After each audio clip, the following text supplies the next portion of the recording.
Dragons. I don't watch that shit. I don't either, dog. House of 1,000 Dragons. I remember Bro, when they've been trying to get me to get into what is it? Bro, Game of Thrones. Yeah, Game of Thrones. They've been trying to get me to watch Game of Thrones for fucking 5 years, bro, and I will not fucking submit, nigga. I watched in the beginning. Like I watched like the first 2 seasons. I will not cave, bro. Yeah. I just don't feel like it's gonna be something that I'm into. Like the more that people come at me with it, like Skub, like it's just a bunch of white people killing each other. that's you know what I'm saying. That's all I like, bro. I see it. It's just fucking. If it ain't on no Willow type shit, dog. Ooh. If it ain't on no Lord of the Rings, Hobbit type shit, I don't. Shout out Val Kilmer, bro. He's dead, right? Nah, but no. That's Patrick. He fucked his vocal box up somehow. I don't know how, but that nigga's an ultimate legend for that, bro. I'm Val Kilmer. That's fucked. I'm Batman. You know what I'm saying? Yeah. That fool can't act no more, dog. That's fucked. What was that movie with the popcorn when they did that big ass popcorn? That's Geniuses. Little Geniuses, I think, or something like that. That's a classic, bro. I can talk movies all fucking day, dog. Like, don't get me started, nigga. Like, I'm cold when it comes to these motherfucking movies. Hey, man, y'all know what it is, and y'all know what it ain't, baby. We here with another episode, baby, of Riding High presents Off the Kush podcast with your host, with the most. Go ahead and raise your glass and take a toast, not to brag or boast. You know what I'm saying? Scoop those. You know what I'm saying? You know what I'm saying? You feel me? And we got a special guest, man. You know what I'm saying? An official member, bro. A brother from another mother in this motherfucker. You feel me? My boy JB, Jowee Brock, man. What up, doggy? Appreciate you, bro. What's been going on in your world, man? Not much, dude. Busy. I feel like I don't have time to like chill. Nah, I feel that. You know what I'm saying? Bro, I so feel that. It's like two jobs working, but the one job's like 24/7. You know what I'm saying? Right. Yeah. I'm in the market for a second gig, my motherfucking self. Plus this. You know what I'm saying? Plus this. You know what I'm saying? So it is what it is. I'm just trying to get this bread as I don't mind it frequently as possible. You know what I'm saying? Like, I actually like what I'm doing. I'll probably work it just as much as I was working, you know, being a chef and shit. Bro, they say if you what you do? Yeah, I would say if you love doing what you're doing, it ain't work, bro. Hell yeah. You know what I mean? And that's what it's all about. If you can fucking find something that you love to do, bro, and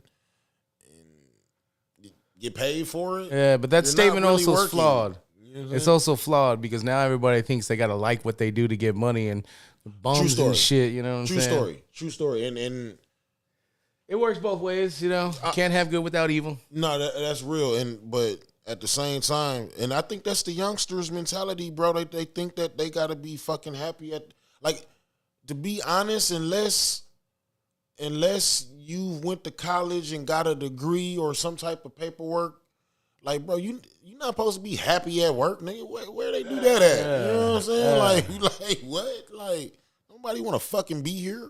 Nobody wants to join the workforce. What they used to say, when we were just at the graduation, and they said some shit like, some of you are going to go on to further your education.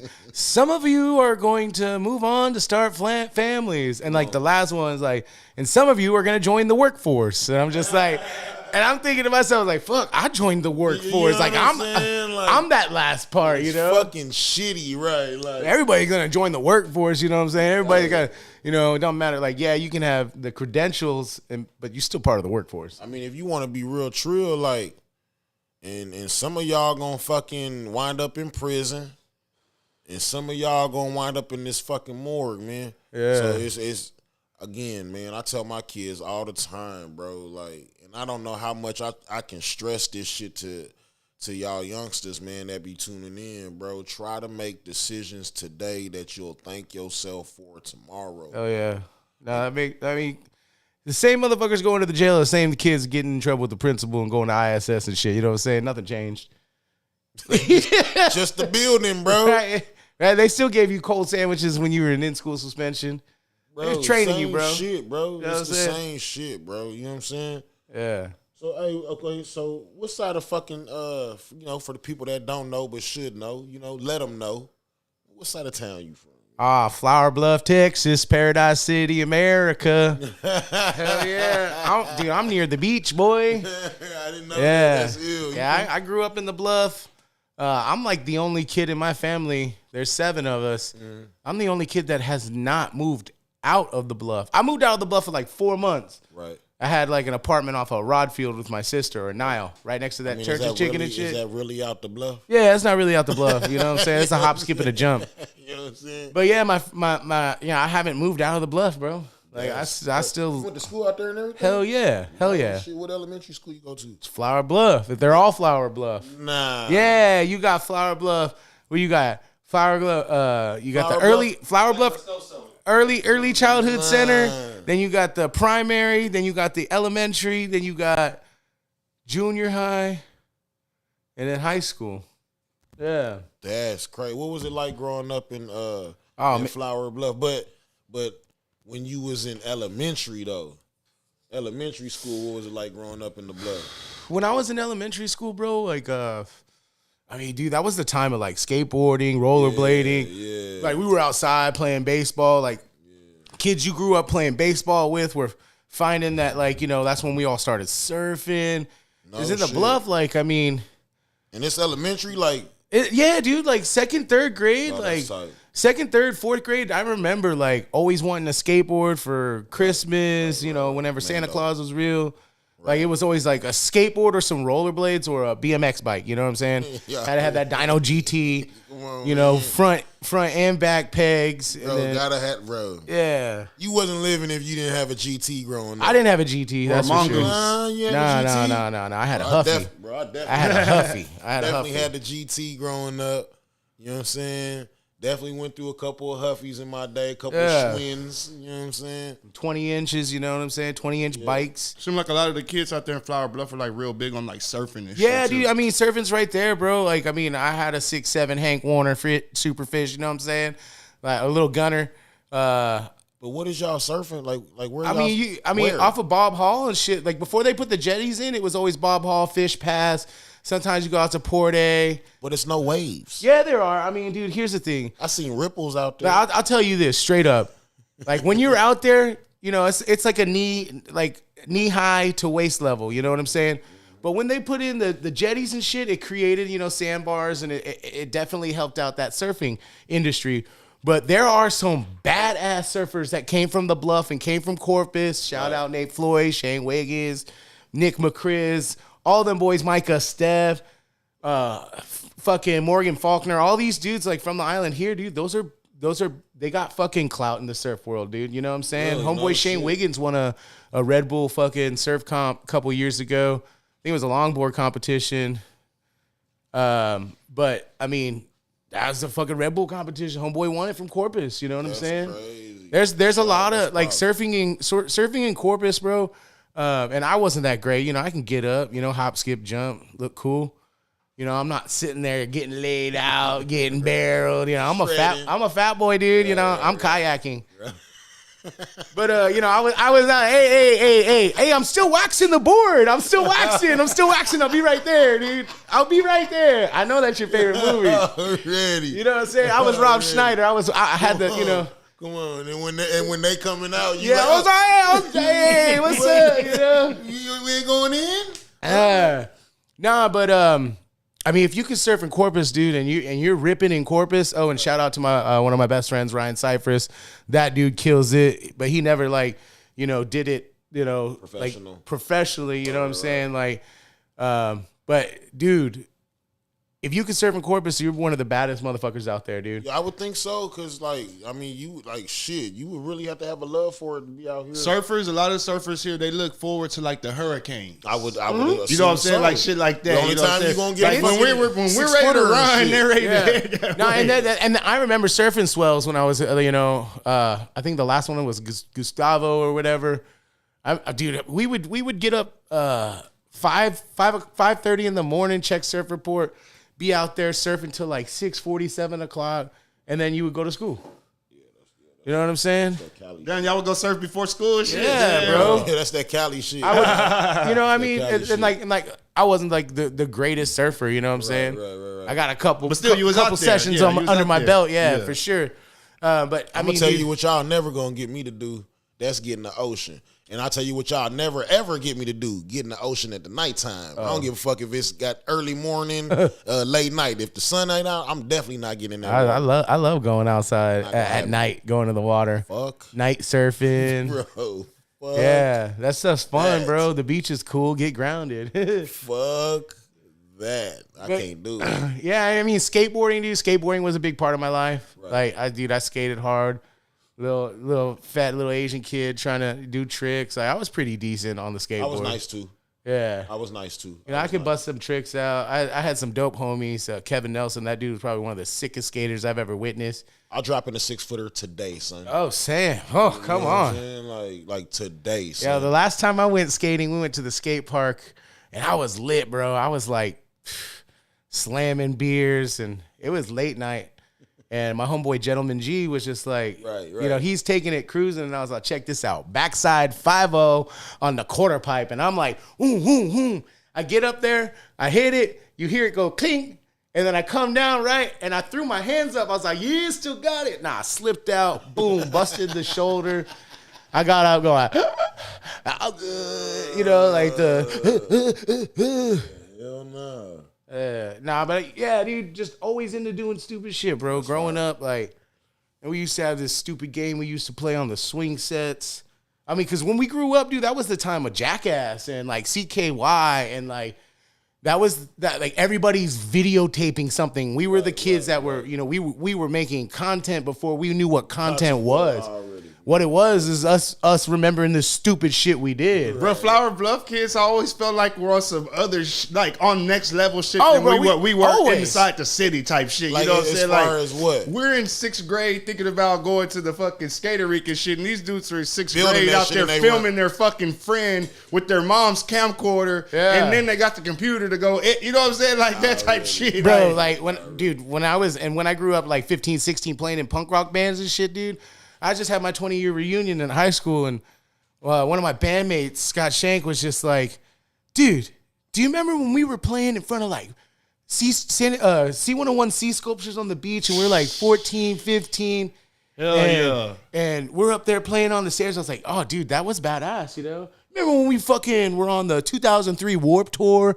And I was like only 17. I'm like, fuck yeah, I do remember that. Like, we did cool ass shit. Hell because yeah. like... Yeah. I got 2 questions. Okay, you're in a punk band at 16, 17, like, and I'm sitting there thinking, like, there's no way in hell, like, my parents were gonna buy me an instrument that costs $3, $4, $5, $600. And they didn't. So, my parents didn't. How did you get? What did you play in the punk band? All right, so I play guitar, right? How did you get your guitar? Was it So just when my cousin, I remember it was fucking, my grandma passed away. We had to go up there, bury her, and I was 12. He was 13 or 14. And he got Where's this at? Where y'all in Indiana. We were in Indiana, right? So we're hanging out at my cousin Ian's house, and this dude has this sick ass Fender Strat. Oh, and he's playing, I think it was blue or purple, I can't remember. And we're sitting there fucking playing it, right? And I fell in love. And I was like, I want a guitar. I want a fucking guitar. So we go home, we get back from Indiana, and my parents give me this guitar, right? And it's this big ass guitar, this big ass fucking case. And I'm looking at it, I'm like, dude, they got me some fucking George Strait shit, fucking some country ass guitar. It's not electric. So I open it up. They got me a cello. They got me an acoustic fucking guitar. And my parents were like, you're going to learn how to play classical guitar. Wasn't even the right fucking classical guitar. Steel strings, you know what I'm saying? My shit bled. So they were like, you got to learn how to do this, right? So I took lessons with this dude, Izzy Munoz, who still teaches at Sound Vibes. And still teaches there. Dope guitar player, bro. Taught me a lot. So I play classical guitar like a good Asian boy. And then when I was 15, I was like, yo, I want an electric guitar. And my dad was just like, all right, cool. I'll help you get an electric guitar, but you got to pay it off. You know, we'll help you out with half for your birthday. So I'm like, all right, you're going to pay half? Well, I'm going to fucking get the cream of the crop. Yeah, hell yeah. So I got a Gibson SG. You know, Gibson SG, fucking moon inlays, fucking mahogany, badass special guitar, right? Out the window. $899. They gave me a deal, walked out with like $750. My parents I had to pay him for that, right? This is from Sound Vibes? Yeah, Sound Vibes, right? So I'm Alrighty. playing this guitar, and I still have this guitar to this day. Damn, that's what's up. So I'm fucking learning how to jam this guitar, right? Well, I ain't got a fucking big ass amp. Right. And I'm sitting there, I'm before one of my lessons, I'm sitting there fucking like jamming and shit, you know? And this is the second band I was in, actually. So the second, these dudes come in like, hey, you rip at guitar, like you should try to join our band or whatever. Right. And I was like, all right, cool. And at this time, I had only played like, you know, a couple local shows like with my little punk band. And so, all right, cool. I tell my dad, hey, but they said if I want to join the band, I got to have a big ass amp. Right? Bro, I couldn't find the shit that they said that I had to have. You know, I went to some little garage sales. Ended up, I still have this amp too. It's a Yamaha T100. Back in the day, it was a shit ass amp. Yeah. Now it's considered a boutique amp worth like $4 or $5 grand. Wow. But back then, shitty ass fucking amp. Nowadays, it's badass. So I got this amp and another shitty ass fucking Fender fucking 412 cab. And I show up to these dudes' house and I start playing, right? And they're like, all right, badass. Our first show is going to be in Kingsville at the college. Mind you, I'm 16. All these dudes are like 20, 21, 22. They're all older. Now, what's the name of this band? Waiting on Wednesday. That's kind of fire. Wow. I wasn't even what I'm saying? expecting that. I was waiting. I was really looking forward to some horrible fucking name, dog. Yeah, nah. Waiting on Wednesday, I'm right? fucking with that. I was surprised. Okay. So this dude, the lead singer, Mike Hennenberger, he was in this ska band that was really big called Glue, but they were a Christian ska band, GLU, God Loves You, right? Okay. So Waiting on Wednesday, I guess we were kind of trying to like say we were a Christian band, whatever, because he had a connection. So a lot of the shows we were playing were, you know, at Christian venues and shit like that. Right. This dude at 16 had me playing Austin on a Tuesday night. Fucking 2 days later going to San Antonio. Fucking on the weekend we're playing another show. Music. Kind of, sort of, but not really. You know what I'm saying? We just don't say fuck. Right. Okay. Christian-esque. Right. So I mean that was kind of like how we were getting into like working our way to, you know, get in with everybody. Because I mean, let's be honest, dude, Christian kids, they show up. You know what I'm saying? Yeah, true story. You know what I'm saying? We just talked about that last time. They show up. We interviewed somebody. Hell yeah. So, dude, fucking, I'm Looking in this for a band. reason to go, Next thing I know is that summer, like 3 months later, we're playing Warped Tour. That's And Where at? San Antonio and Houston. And it was dope. It was the biggest shit of my life, being 16 years old. Like, you know what I'm saying? Make out king. That's fire. But dude, it was awesome. So at a very young age, I had the bar set up here Come on. with the guitar, buying the best guitar I could buy, by fucking learning how to play classical music and shit like that. My parents like were always like doing shit for me to be the best at what I was. And I hated it at the beginning because, you know, you got to put that fucking work in. That work is serious. Man, I'd be playing that guitar like, you know, it's good little Asian boy. Play me that song. You know, like, let me play you this. Okay, so you went to Flower Bluff Middle School, right? Yeah, I went to all the Flower Bluffs. Did you play any sports at all? Fuck yeah, I played tennis. Hell yeah, I played tennis. My nigga crazy. I played tennis. That nigga said, fuck yeah, I played tennis. Nothing else matters. I played hella tennis. You know what I'm saying? Fucking was really, really fucking good at it. No shit. Contemplated going to college, but I fell in love With my wife. Oh, ill. You know what I'm saying? It So happens. It's part of the plan. I joined the workforce. You know what I'm saying? I joined the workforce. Now, This is funny, y'all, because we were just watching something earlier about Joe Brock. Like Joe Brock was saying, like you said, whatever he said just a little while ago. When you graduate high school, he was at the thing, and the dude said, some of y'all gonna go to college, some of y'all gonna do this, some of y'all gonna join the workforce. Some of y'all niggas gonna join the work. Yeah, you that's know, why he said I joined the workforce. I straight up, you know, working in restaurants and shit. Fucking all my goal after high school was like I wanted to fucking play music. Did you play tennis in high school also? Yeah. I played tennis. UIL tennis and also UTSA tennis or USTA tennis. Or which one's the college? University of Texas San Antonio. Yeah, USTA is what I played. Oh, really? Oh shit. And I mean, I grew up playing Zats. I grew up playing fucking tournaments outside of high school and shit like that. I played some fucking little league ass tennis. No, I had a ranking and everything, bro. Oh yeah, I made it to supers. I believe I made it to supers, which is you had to win like 2 or 3 tournaments. So you had Zats, right? Zone area tennis. Zats is basically like, all right, these are the basic intro tournaments, right? Okay. You win a Zat, you're qualified for champs, right? Champs, you got to win 3 tournaments in order to move on to super champs. Okay. So after super champs, then you go into regional shit, state qualifying. Right, I remember this kid, Chong Wang, dude, went to Carroll. He went to Carroll. That motherfucker, cold. He was cold. He played the Junior U.S. Open, bro, when he was 15.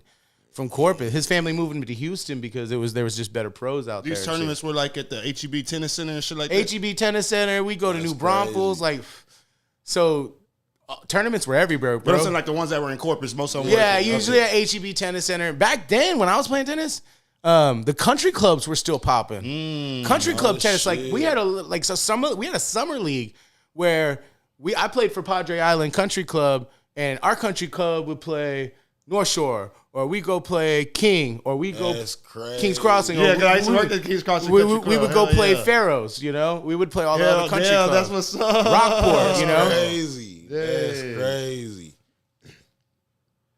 Yeah. You did this all the way through high school? Yeah, dude. You didn't have a job in high school? Oh, yeah, I had a job in high school. I worked at, they had this dual credit program. Already. It was the Corpus Christi CCAD, or the CCAD. It was the Delmar College CCAD program. So when you were old enough, like I think it's junior year, you enter the program. They paid you $10 an hour to go to class from Monday, Tuesday, Wednesday, first, second, and third period, Monday through Friday. So you got 3 hours a day. So you made $30 a day going to class, and. Where was the class at? On campus? On base. On the base? Yeah, we would go on base and shit. Because you said CC CAD, so I'm thinking you were talking about the base. They paid us. They paid us, bro. So you're in high school with your job working on the base. Bro, $150 a week. My senior year, I was making $12 an hour. What? Yeah. When I graduated, I started out, because I was working there at first, and then I quit. But because I send my son to fucking Flower Blood. Hey, was that something like they don't have that program anymore? Okay, but was it something like, hey, once you graduate, you have a job here at the base? So that's the thing. We had a job. I was out there making like 17. I ended up making like $25 an hour. So you continued after high school? Yeah. For like a year. Yeah. Everybody says I quit to smoke weed. So you say you entered the workforce, but actually whenever high school finished, you were already in the workforce. Yeah, I was already in the workforce. Already. I mean, shit, I worked, helped my mom at restaurants and shit. So. But I mean, yeah, dude. Base, that's crazy. Working on the base. Yeah, it was tight. I still got a homie who's working out there. It's funny because from high school. Yeah, that's crazy. Like he never. No, he kept with the program. I got a few homies out there that are supervisors now, bro. That's making big money, and it's crazy too because like they're making $50 an hour. They can retire next year. Yeah, they can retire next year, hypothetically speaking. Yeah. And I was just like, damn, for me, that's not what I want to do because like. That's that whole freaking 6 a.m. to 2 p.m. Right.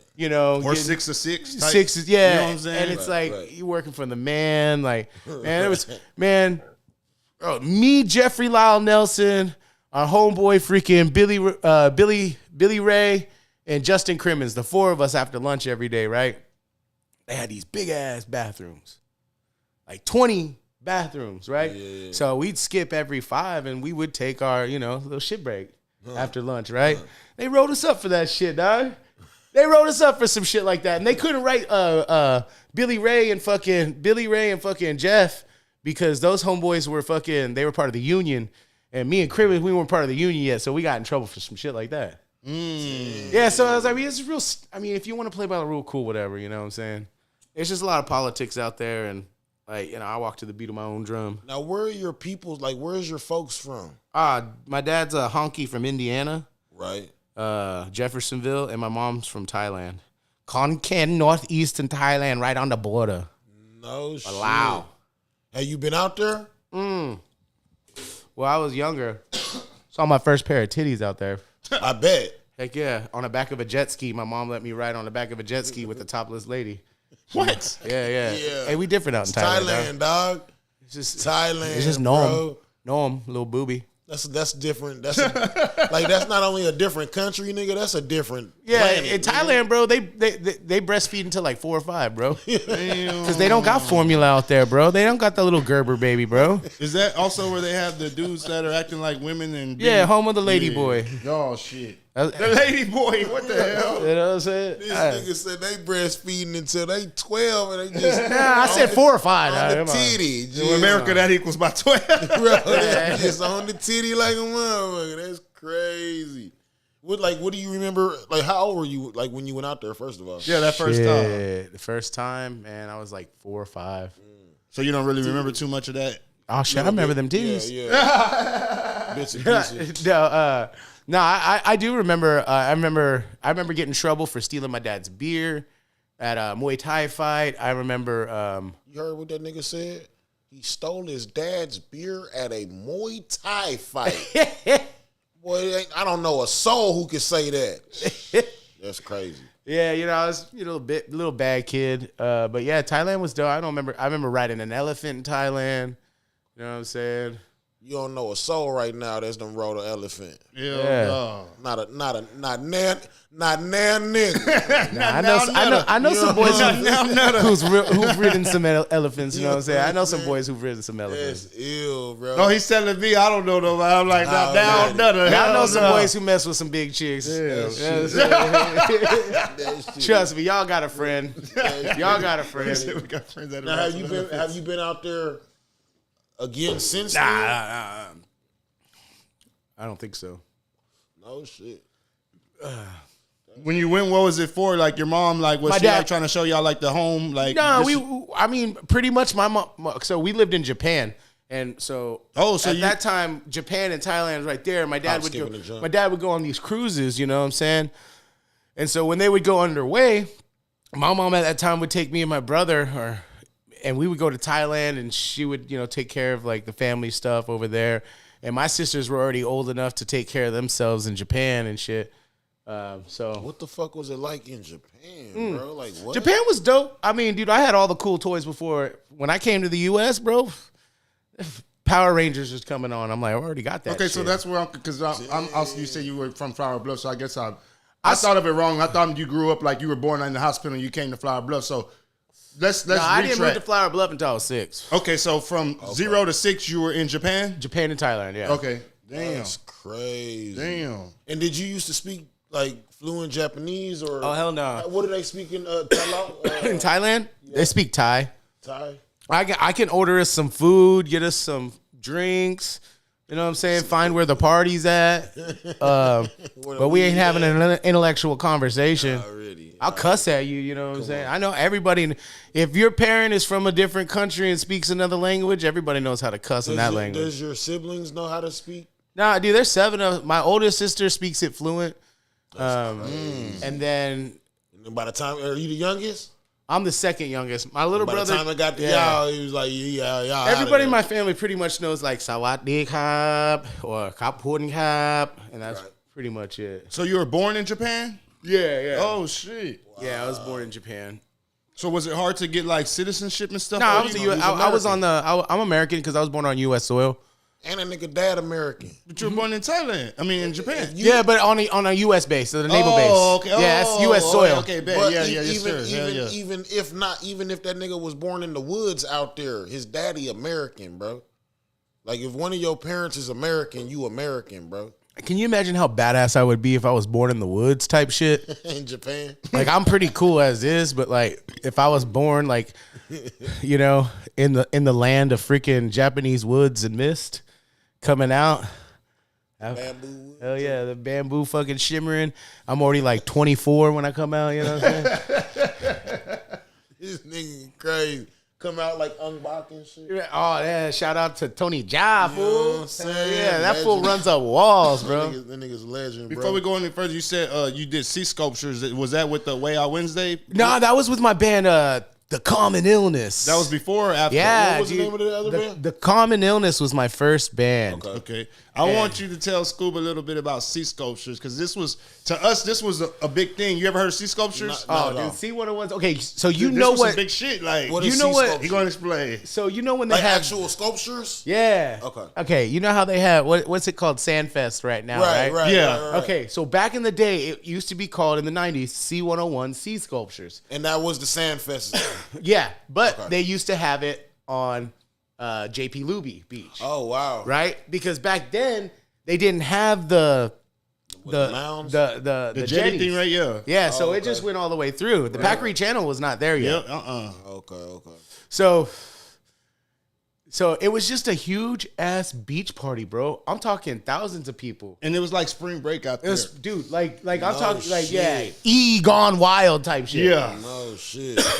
Dude, I saw my first American boobies there. You know. But then you got people. But then you got this dude. But then you got this dude who's been there for fucking 36 hours straight doing this riding high sculpture. Yeah. You know what I'm saying? Like Yeah, that type like shit. People are partying around these people who are making these Mona Lisas out of sand and shit. And you better not fucking touch Sandfest it. and Mardi Gras combined is what. Yo, is it was what- lit, bro. Oh, shit. Yo, I'm That's what Sea 14, Sculptures was. 15 Yeah, playing that's out all there, I bro. was. Shit. Yo, and we're playing like we had our own music, but then we had to go into like party mode because growing up. So y'all are set up all out there with the band on the sand. No. They built this like stage for us. Dog. Oh, shit. We were up top. We were looking down on people, bro. Like, dude, it was. They had to take the ladder away because people were like they were going up, Trying the to climb thing up and shit. and jump, dude. It was nuts. And looking back at it, I can't believe my parents let me do that shit. I told my dad, this is how cool it was because my dad's like a huge freaking Pink Floyd fan. Like Right. that dude's like, I mean, he said it. Was he like a big fan of you like getting gigs? Like, Oh hell yeah, he was son, like, about me playing the guitar. Yeah, he was like yeah. #1 fan. He had a fucking band name picked out for me and shit. Already. Let me find out that he fucking came up with the Nah. He thought that shit was Fire, dumb. dog. He thought that shit was dumb. He was like, you need a name like Polkadella. And I said, what the fuck is Polkadella? And at that time, my little brother had played drums and I played guitar. And he said, well, your brother, I call him Pocahontas. Come on. And he calls me Cinderella. So he was all, you put them together and it's Polkadella. And at that time, I didn't know sound how like- much my dad smoked. Yeah. Like, come to find out, No. like hearing stories with him and chopping it up with him now, Yeah. that boy's been smoking since he was in high school. That's crazy. And when he was in the Navy, and this is what trips me out. He goes, I made a comment, so I was like, man, I wish I was fucking a teenager in the 80s and shit like that. He goes, fuck the 80s. I was like, why? He goes, that's when the Navy made smoking pot illegal. What? And I was like, what? It wasn't until 1980s that they started piss testing for weed. in the Navy. This motherfucker he joined during Vietnam, so he had already 10 years in. In Vietnam, all of them, Hanging a lot of them out do and so well over there smoking. on that heroin and shit over Yeah. there. You know what I'm saying? All them niggas was on I know all they was smoking, bro. Yeah. Oh, hell yeah. So it was crazy. Like, I mean, so now thinking of it, like all these ideas he had, I was just like, man, he was in that room listening to Pink Floyd. That's crazy. Yeah, he loved, like my dad loved music. So he was a huge Advocate supporter. for you're getting like already. Huge, bro. I mean, to the point when in that band Waiting on Wednesday, when we were playing gigs outside of he was checking me out of school so that I could go leave at 2:00 to go play a show in San Antonio. And then he'd give me the family van. Come on. You know what I'm saying? Y'all love He that. said, take the van, get a trailer. Bro, Damn. Like, that's It don't how- get no you know realer what I'm than saying? that. Like, That's Hell fire. yeah. That's fire. Yeah, supporting. he the was dream. about it. But he was strict as fuck with my sisters. Yeah, that's a man. Couldn't have a boyfriend. Yeah, that's Mando. And I understand it now, you know what I'm saying? Right. Let's go back to Sea Sculpture. So y'all are on top of the thing. They starting to move the ladder because people try to climb on the thing and shit. It wasn't an RV. It was just a stage that they had built. Yeah, there was a truck in front of it, and there was just like, dude, 2x4s, plywood. Like, this shit was made. It was rocky, bro. No, You're 14, 15 years old. Bro, and when I play, dude, like, I jam, bro. Like, I'm moving around, I'm jumping. Yeah. Like, I'm hitting my freaking guitar. Like, you know what I'm saying? I'm performing. So I'm jumping around, and this shit's moving. They're like, Joe, no. Oh, shit. So, like, I'm like, I got to play like I'm in fucking Weezer and shit. You know, just like, oh. this nigga clowning. But it was dope, bro. Like, you know, that's how my like idea of if I'm gonna do something, I need it at this level. I feel like your bar was set so high at a young age. Yeah, it was, dude. It You know really what I'm was, saying? man. It really was, and that my mentality and that hard work that was instilled in me, like, moved on to my cooking career, you know. And when I started cooking seriously, Hold on, before we get there, what type of music was being played in your house growing oh, up? dude, like shit. Besides Pink Floyd, Dude, straight up rock and roll. That's it. No country, no fucking shit. blues. The closest thing that we had to like R&B and fucking was blues. You know, my dad was 100% fucking Joe Dirt, bro. He was, hey brother, fucking rock and roll, headbanging. Like he was a rocker through and through. Yeah, that's tight. That's tight. And now he listens to everything. You know what I'm saying? Like, I'll be sitting there like in the car making him listen to Wu-Tang and shit. Fuck yeah. And I'm like, hey, I know you didn't like rap when we were kids and shit. And I know why he doesn't like rap. My sister brought a fucking 2 Live Crew tape home, popped it up. And on one of his days off, he hears, we want some pussy. And he was like, that shit ain't happening in my house. Not gonna happen. And you know what it is, like, fucking fool me once type shit. So he was like, nah, he ain't playing that. Yeah. But so like when I found rap and I knew like I couldn't play it in the house type shit, like my ass was like, all right. I remember the first time I heard rap, my eyes lit up, and I was like, what is this? Who was one of the first rappers that inspired? No, the first rapper. Yeah. And the song, Thug Love, Bone Thugs, and Tupac. No, my sister picked me up in her fucking green Ford Escort. And it was that click, clack, clung, clung. You know yes. Dog. Called a plane out to Cleveland late that evening. Yeah. And so she was blasting that shit, picking us up from middle school. You know what I'm saying? Like I was 12 years old. She's playing that shit and like windows down. She had the system and I'm leaving the school fucking boom, boom. Yeah. That and fucking different feeling Ice Cream right there. Man. Master P. That song, those 2 songs right there were like my introduction to rap. Like, yeah, man, what a hell of an introduction. Yeah, that's a good introduction. That was the shit. And then of course the 90s, like fucking Coolio was coming out, listening to all the radio shit. Cause I actually got into fucking, why am I drawing a blank? What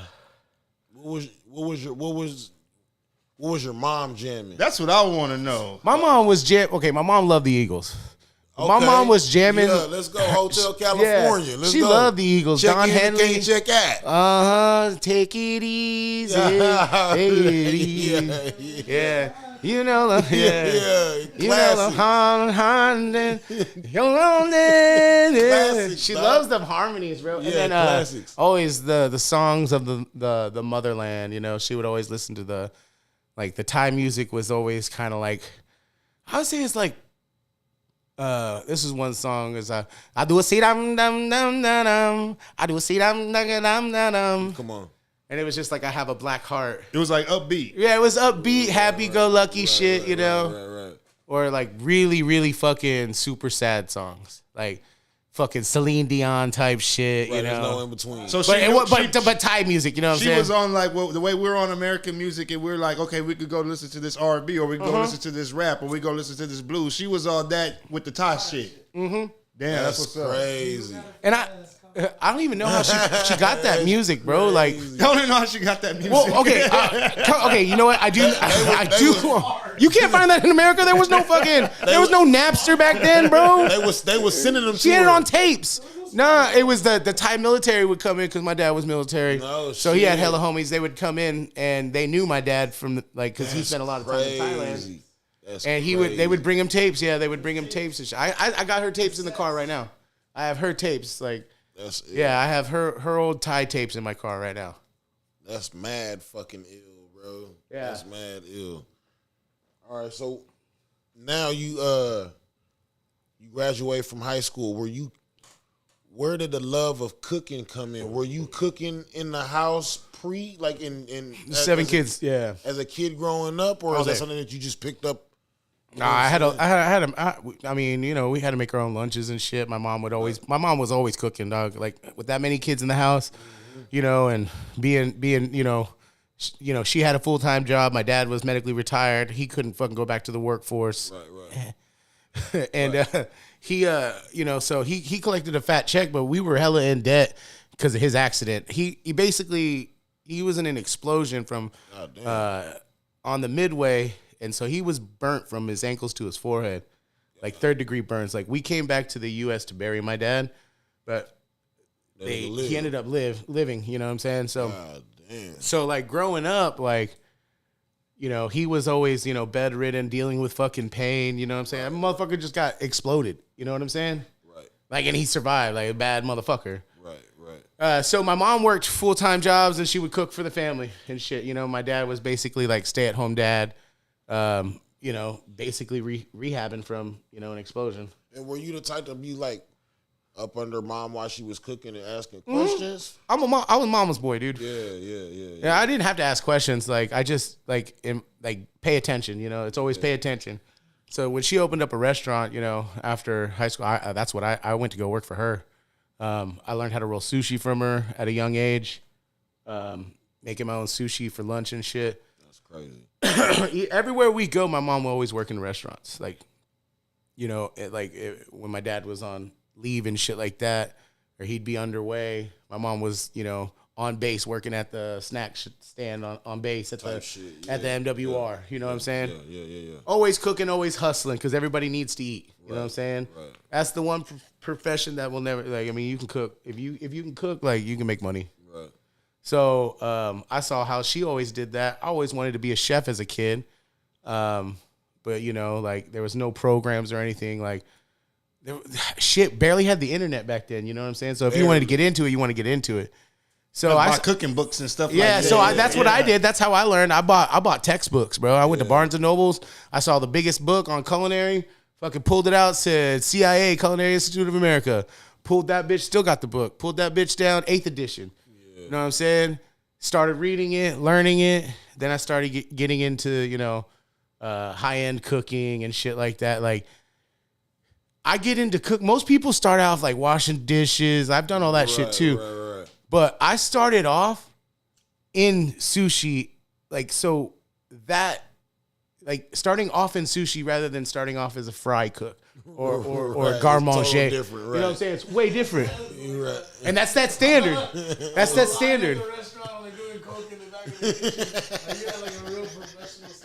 Yeah, no. Hey, but no, that shit was still there, He bro. was like, no. Hey, it doesn't matter if you cook it for, you know, $100 plates or $10 freaking, you know, fast food. Right. Kitchen's a kitchen, bro. Kitchen's a kitchen. Everybody's a piece of shit in the kitchen. Already. No, that's real.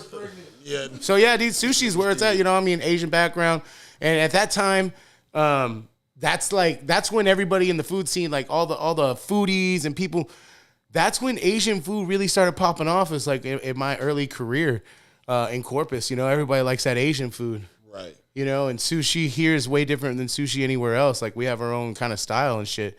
And you know, credit that to, you know, the homeboy Big David Lay.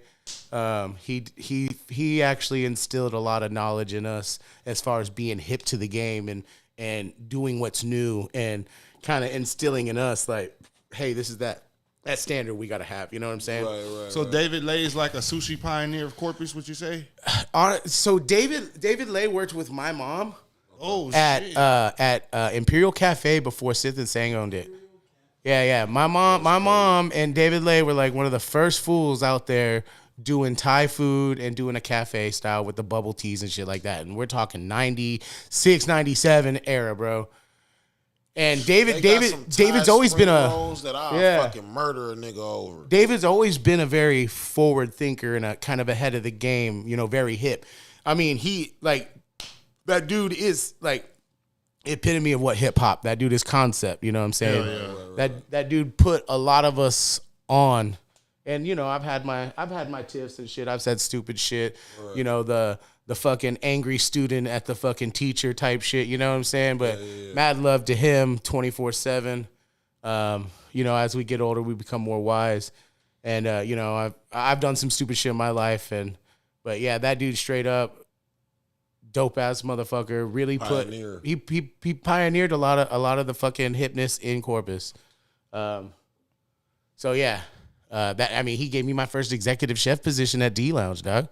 I was fucking fresh behind the ears. I was 19, bro. I had just knocked out Damon Bentley at Utopia for talking shit to me. Fucking knocked that fool out and got a job next door. You know what I'm saying? That's crazy. Now you don't have any formal cooking. I went to culinary school. Okay. Dropped out. Okay. It's like because at that time when I went to culinary school, bro, first day. Shout out Chef Chip. Chip Ruiz. He was my instructor there. Right. First day we're deboning chicken, fool. And I bust out a meat cleaver and I do it with a meat cleaver. Everybody else doing it with a boning knife and shit, right? How you're supposed to do it with a boning knife. And I bust out I'm Asian, dog.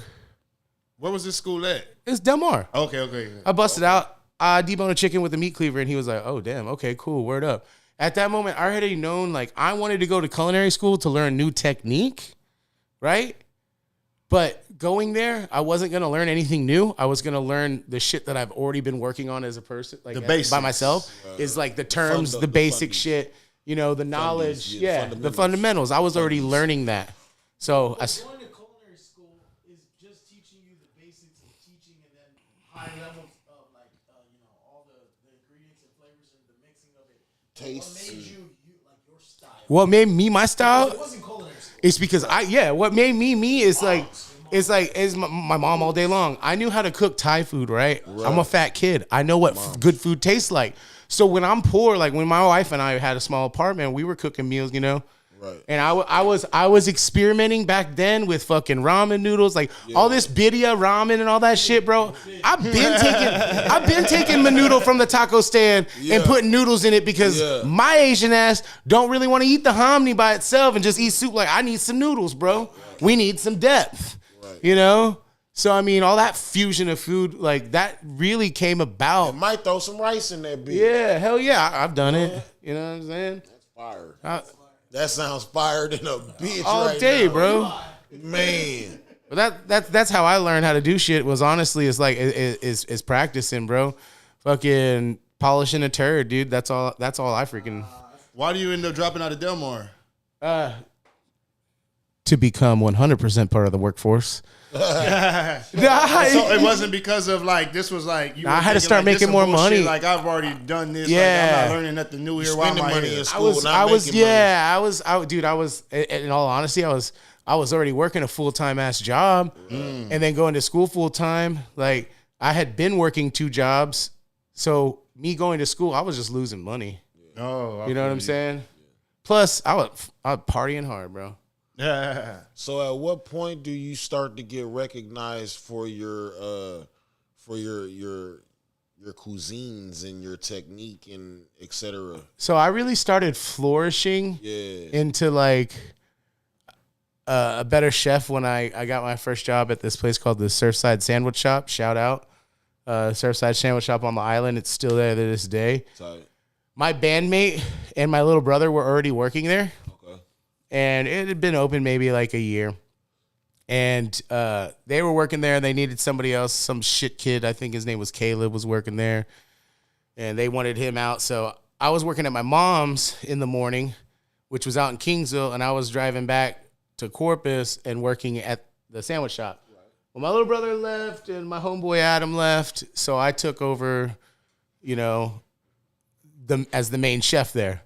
So when I started doing all the specials and shit, right, like chicken sandwiches, like I had to learn how to take all this product that we have that's going to be turning and how to, you know, make something new. In sandwiches, nobody was really fucking with other flavors or fusion flavors. So what I was doing fucking chicken tikka masala fucking Phillies. I was throwing down curry burgers. I was doing Vietnamese bulgogi sandwiches. Before that, were they just doing like Subway style sandwiches and stuff like that, or it was always like an exotic sandwich place? That right now, can we get bro. You can't. And no, well, I used to do like a bulgogi sandwich and then Vietnamese banh mi. Sometimes I would take the Korean style bulgogi beef and put that on a banh mi or whatever, But I was basically just fucking taking the shit that I know from cooking, in an Asian restaurant, and white people love Asian food. They love being part of something they don't know. You know what I'm saying? So I was testing them, bro. They were my guinea pigs, homie. And like that's where I really to this day, bro, I can tell you tuna melt, no melt. Like, you know what I'm saying? I remember people from their sandwiches. Right, already. That thing's done. But yeah, dude, the sandwich shop is when I really started to kind of break outside the box. And then after that, I was still just working at sushi bar, rock and rolls. I was working at all these new restaurants opening up and hopping around a lot because I wanted to learn. Also because I was a cocky son of a bitch and, I was very stubborn and, was like, fuck it. I'm moving on. It was basically, if I'm not right, screw you. You know what I'm saying? Right. Which actually, somebody actually told me that one time. But you were like a piece of gold in a pile of lead because you had all this other culture. But I wasn't even looking at it that way. I wasn't looking at it that way. I was looking at it this way. I know I'm never going to move out of Corpus Christi. So this brings me back to another point a little later on. But I'm from Corpus Christi, 350,000 people, I'm reading magazines. I'm looking at online. I'm seeing these restaurants in L.A., New York, fucking Georgia, in Florida, fucking San Diego. I'm looking at all these fucking, right? And I'm like, dude, I need to be there because people will appreciate food there like that.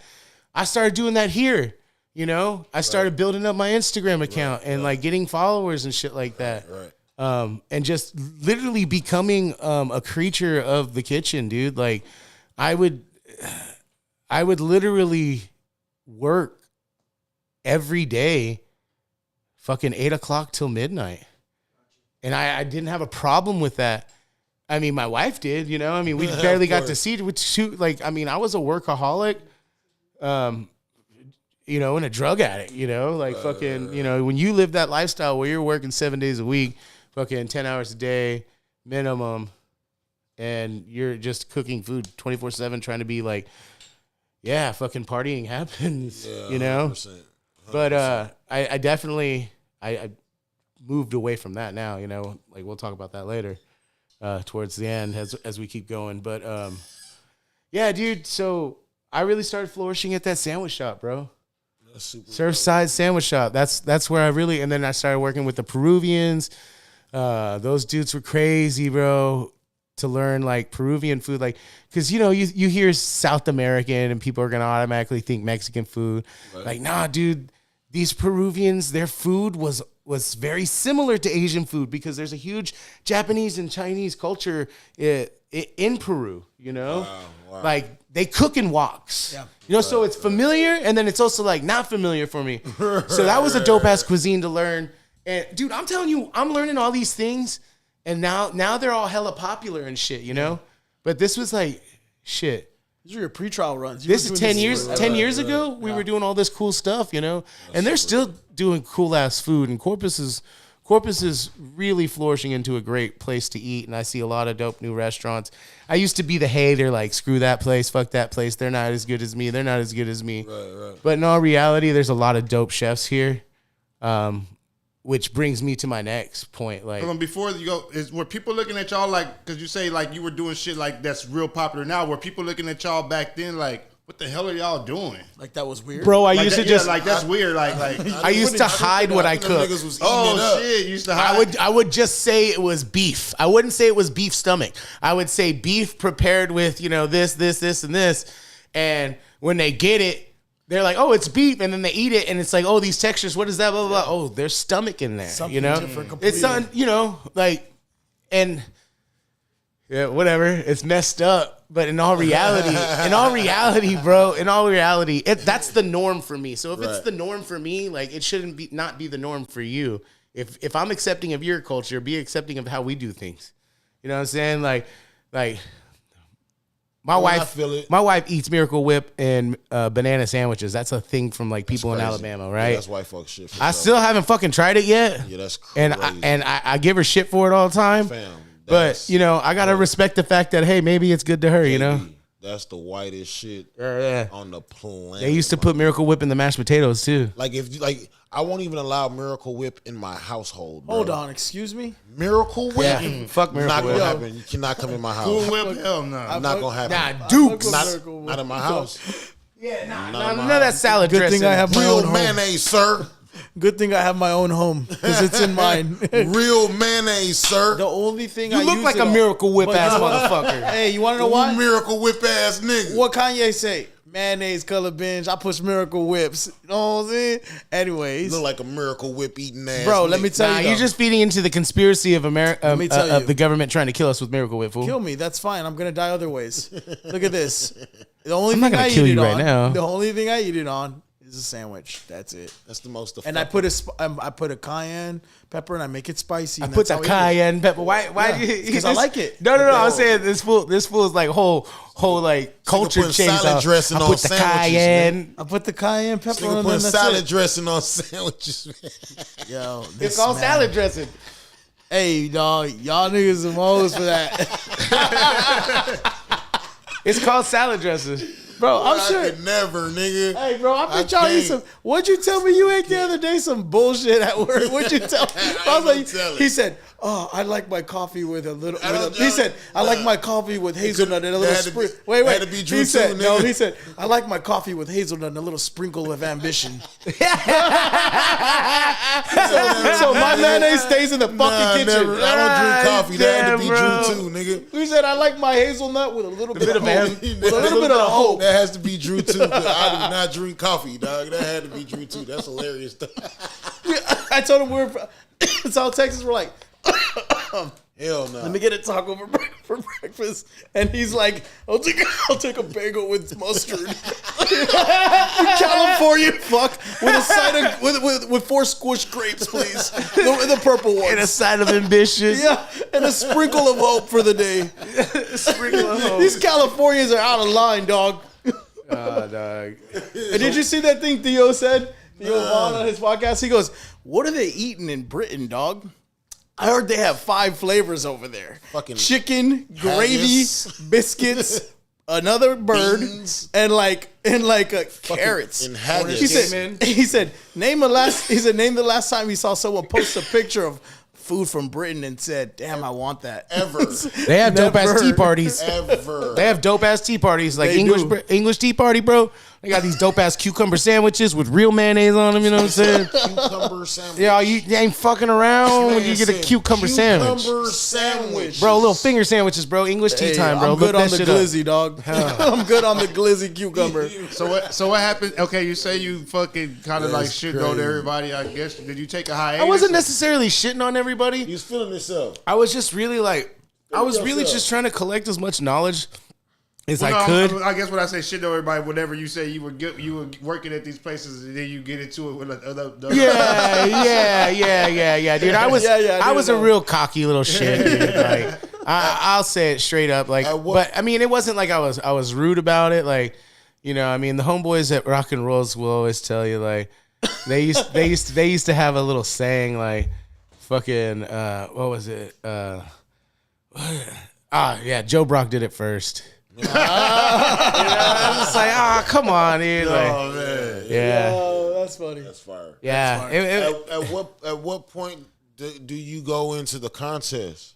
Oh, yo, so I was actually, I just left Rock and Rolls. I was going through some shit, just doing heavy into the cooking life and like doing a lot of cocaine, a lot of alcohol. So I had left there and I actually, Talking shit to niggas. Yeah, that burger ain't shit. oh man, I've done shit like that. Oh shit, I've done shit like that. Remake that fucking burger now. Oh, dude, I was an ass. Like you throw the plate back, like replate it. I've done some shit like that. Straight up, I've done shit like that. I've dropped the plate. Like, what the fuck was that? What's the position called where they plate it? Doggy style? No. The other side of the window there. What are those The called? Expediter. An Yeah. expediter. So yeah. have you ever like punked an expo for like ruining something for the plate or Nah, like? because I usually ran Expo if I was doing Oh, shit. really? That's Yeah. fire. So that's crazy. Expo's type. Expo is tight. Expo's like the hardest shit. Like It really is. Yeah. Let them get to Scoop's question. What was your question again, Scoop? What was his first time getting some? What'd you say? No, the competition. Yeah, so I was working at this place called 8, rest in peace, with my homegirl Megan Lee. Oh yeah. And bro, my Instagram was on fire. I was just posting a bunch of shit. I wasn't even trying to get on a show. And she called me and goes, "Hey yo, somebody was looking for you from the Food Network." I'm just like, "Yeah, right, whatever." She's like, "Nah, for real, I gave him your number." And so, I get this phone call and I'm with my homies about to play some disc golf. And it's like, I remember it was an Arlington number, right? And I'm a big baseball fan. So I answer the phone like, "Hey, is this the Texas Rangers asking me to pitch the Big Cheese in Arlington?" And the girl was like, "Hello?" I was like, "Because I'm a fucking Astros fan." And she was like, "Is this Joe Brock?" And I was like, "Yeah." "Who's this?" And she's like, "This is Cassie with Food Network." And I was like, "Yeah, which one of my friends put you up to it, And she was like, "No, for real, for real." And I was like, "Okay. Well, I'll believe it when I see it." And so I did an interview and it was real. She was like, "We found you."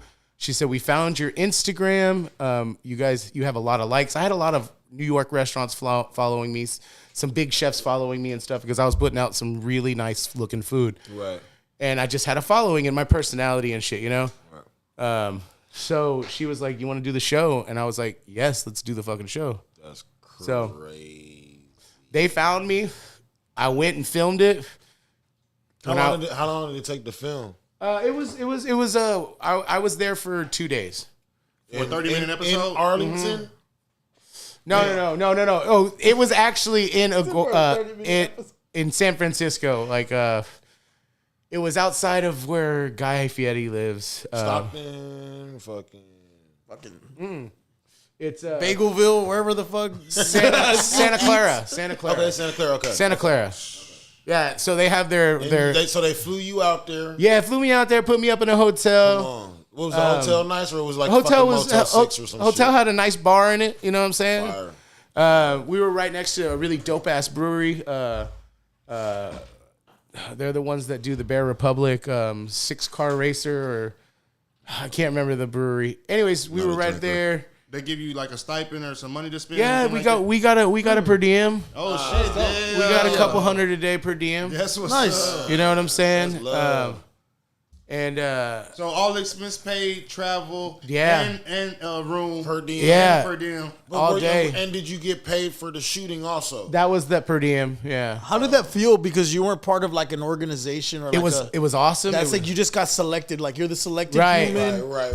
Like right. I'm lot not part of a group. I'm not part of Kroger's. I don't do this Right. cooking. Like you're just selected, bro. Yeah, it was crazy because all the other contestants they were all like, "Yeah, I applied. I think the only one other person didn't apply, and that was the dude who beat me. Shout out Travis, Gary Peters. That's the homie. I still talk to him. So I wanna Amazing know, fucking chef. I want to know how the competition went, I want to know how the competition went, and what was the Dude, type the of shit that competition they was had you- insane, man. Like, Type of shit that had you cooking, and what But you was have like, before we get, you have to sign a non-disclosure agreement and all that. oh stuff. yeah. I mean, I could talk. Yeah. I could talk about it all now, Yeah, but that's like, what I'm saying, yeah. I mean, I couldn't. hope so. The episode took almost 6 months to air after we filmed it, so I had to keep my mouth shut forever. Damn. And that's hard. That's hard for me to do. Like, No I got a winner big and mouth, no- dog. Yeah. Hey, you didn't even tell your wife. My I'm wife telling didn't my know wife, until nigga. I'm like telling my month wife. 3. I'm telling her, Month 3 I'm because telling we my weren't gonna see that check until after it aired.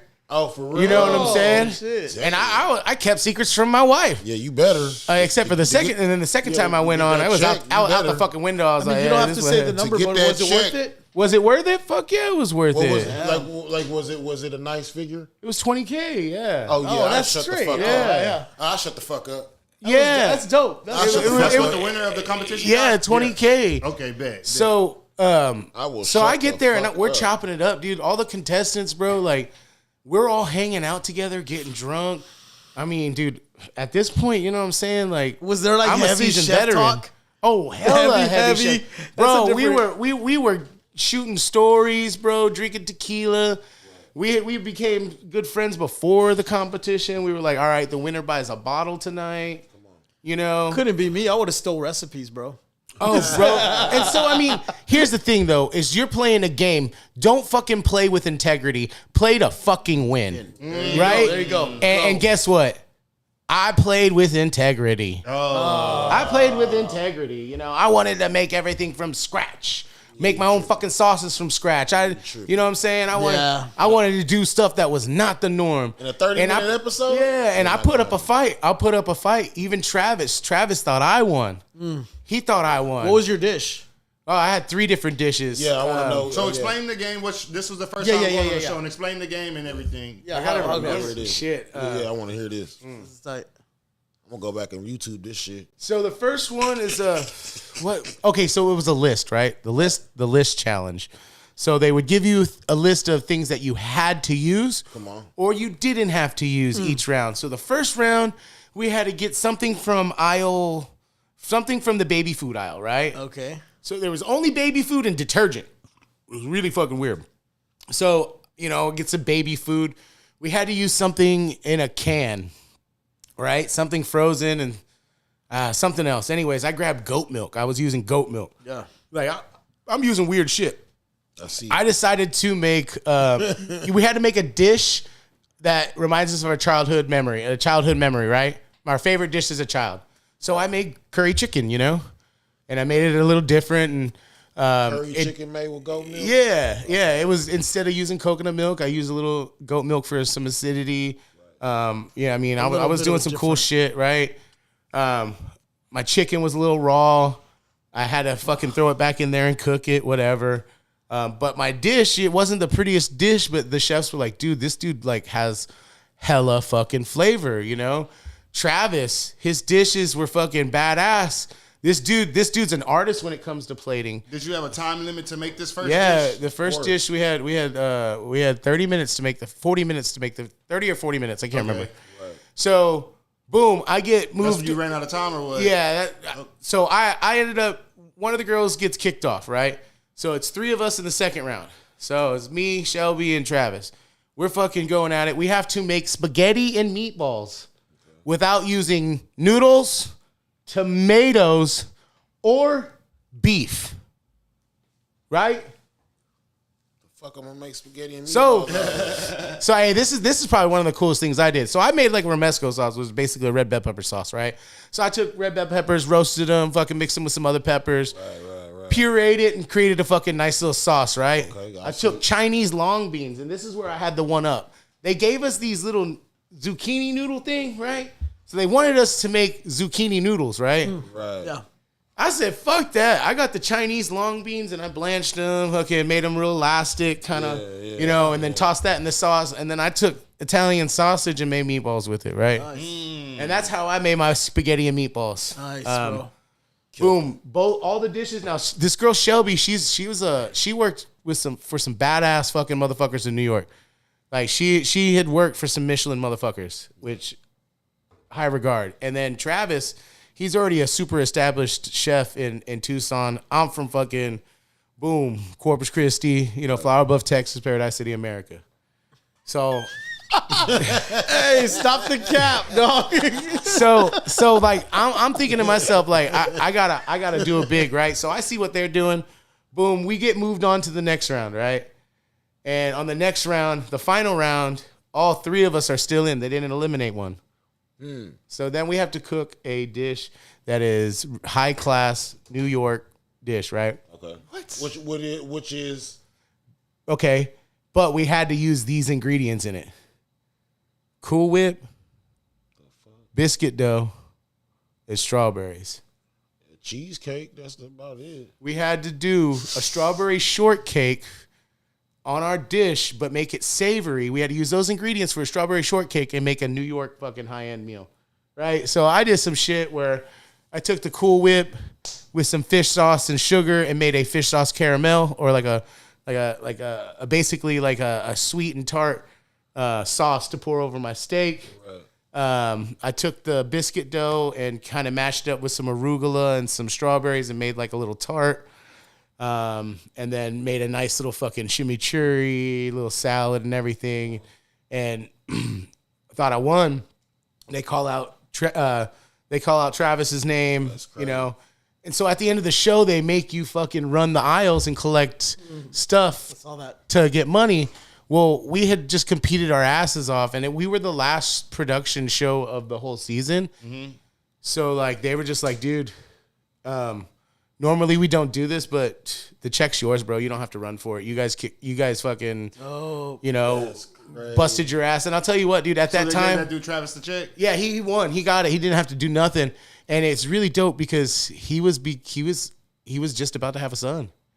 Wow. And he just opened up a restaurant. God's timing. You know what I'm saying? Crazy. And so, like, he was putting in some major work. He was putting in hella work, dude. And like, yeah, it would have been nice to win, but what would I have done with the money? Probably put it up my nose. You know, at the time, I would have partied it out. Man. The money he won, he won it. He deserved it. He won it fair and square. He deserved it, and it went to better use than what I was going to do with it. You know what I'm saying? Banging 10-gram rocks. What do you want me to do about it? You know? That's crazy. So after that, like, you say it takes 6 months before it even airs. Right. So right after that, bro, I get on the plane. I'm a loser. Head down. I'm busted. You know what I'm saying? Go ahead. Yeah, I got a couple hundred coming from the show. You know what I'm saying? You know, nothing crazy. You know, a couple hundred. But you know you lost and you can't come back and tell nobody nothing. Right. So I got to act like, you know, everybody's like, I know you won, blah, blah, blah, blah, blah. So I'm flying home, right? I just lost. I can't tell nobody. I'm bummed the fuck out. You know what I'm saying? Like, I didn't win for my city. I was bummed, bro. I was a loser, bro. I was the biggest loser. Had you told everybody, like, on social media, like, hey, I'm going to go film I had this told show, my close friends that I was going to do that show. Okay. So they were all waiting for it, you know. And can't tell them shit. Can't tell them shit. So, we hanging out, doing our thing. And I'm in the airport. I got a layover, dude. Like, I got to spend the night in Dallas. I'm fucking pissed. I wanted to go home. I don't want to be here. And I get a phone call, and they're like, and I think it's them telling me they're going to give me a fucking hotel instead of having to sleep in the damn airport. So this dude fucking tells me, hey, we really liked you on the Guys Grocery Games and everything. Would you be interested in coming out in a couple more weeks to film a new show we're doing called The Ultimate Summer Cook-Off? And I was like, no. I was like, yes. I was like, straight up, yes, yes. Fire, dog. And that show, bro, I cooked against one of, like, I look up to this chef. Her name's Leanne Wong. She was season 2 contestant on Top Chef. I wanted to do Top Chef so bad. That was the shit. You know what I'm saying? Wait, so you're back? So I'm back. Okay. I'm like a month later, I fly back out to fucking LA. Wow. That's bro, it. talk about Same spot? being. Yeah, that's what I was gonna Agora Hills. This was in LA. The other one was in Santa Clara. This one was in LA. Was it like in a warehouse and you just didn't even fucking know there's a It was on a grocery fuck. Oh, the grocery store. Yeah, like in a warehouse. Like straight up laid looks out? looks like a warehouse. Like everything around it, yeah. So was shady shit goes down there. The grocery games when it was a set built inside of a warehouse. Right. Yeah. Hey, but when you walk in that bitch, hey, Hollywood. that shit's bad. I know it is. That's It was like, but it was like an HEB. I was like, I'm familiar with this shit. I was like HEB. I was like, hell yeah. You're like looking for a meal deal. Now what about this second place that you go to in Agora? So this one is like this is a month-long show. But like, what so is we the gotta no? film. So we gotta film like on 5 location. Yeah, type on shit? location. That's crazy. They're putting us up in home Hotel, suites. yeah, Yeah. okay. So you have to tell your wife you're going to be gone for a month. I was gone for a week. I was gone for 7 days. We filmed a month in a week. Okay. Like a month worth of show in a week. Damn, so you're doing like. Okay. Yeah. Oh, okay. Yeah. Because they air it like maybe every 2 They- weeks. they or- air That's it, why I was yeah. asking. Because I asked him Every earlier. I other- said it took 2 Tuesday. days to film that 30-minute Right. episode. Yeah. So this one it took fucking Yeah. 7 days to film in 1 month. So what does a month of show consist of? How many shows is that? It was like What 4 or time? 5 shows At 30 minutes segments? at an hour. Hour segments? Yeah, we had 2. Each episode had 2 competitions in it, and there were 6 contestants. Hold on, so you're working. Oh yeah, You're working. We're working, dude. This is where I learned the term "hurry up and wait." Yeah. You know, get on set. Hey, bro, and What this is time y'all gotta be there? shit 6 a.m., So bro. y'all's day started at 6 and they ended. So we filmed the show outside, so we had to do it within The Sun. Time frame. You're on yeah. time And restrictions. I'm gonna tell you what, dog. I thought it was the silliest thing, bro. Like they were, dude. It was a big set, bro. It was on a wine. Which one was this one? Ultimate winery? Summer Cook. Okay. Ultimate Summer Cook Off. Summer cook. You're outside, bro. Yeah, but it was On a winery. Dude. It was like weddings happened here and shit. Like, no dude, shit. you're talking. It was dope, bro. Like the Ortiz Center, but like outside or like different than that? Or Bro, like- could you compare it to something locally? yeah, some fucking Young and the Restless type fucking wine house. Nice, bro. Some bougie ass shit, you know. yeah. Some daytime TV. Like the women's like, I can't wait to tour that. Yeah, You know what I'm saying? yeah, She's sitting yeah. at home folding laundry. You know what I'm saying? Yeah, Margaret. I As think the world her name is turns. Margaret. Nah, this was some straight freaking Yeah. like, Nigga hey said as yo, the world take turns. me here on a honeymoon So type y'all shit. are all staying at the same hotel. I'm assuming they pick Yeah. y'all all up and put y'all all in the van and take Yeah. y'all to set. Nice. Yeah, Okay, bet. Crazy. yeah. In that time, that was right when they had made marijuana recreational.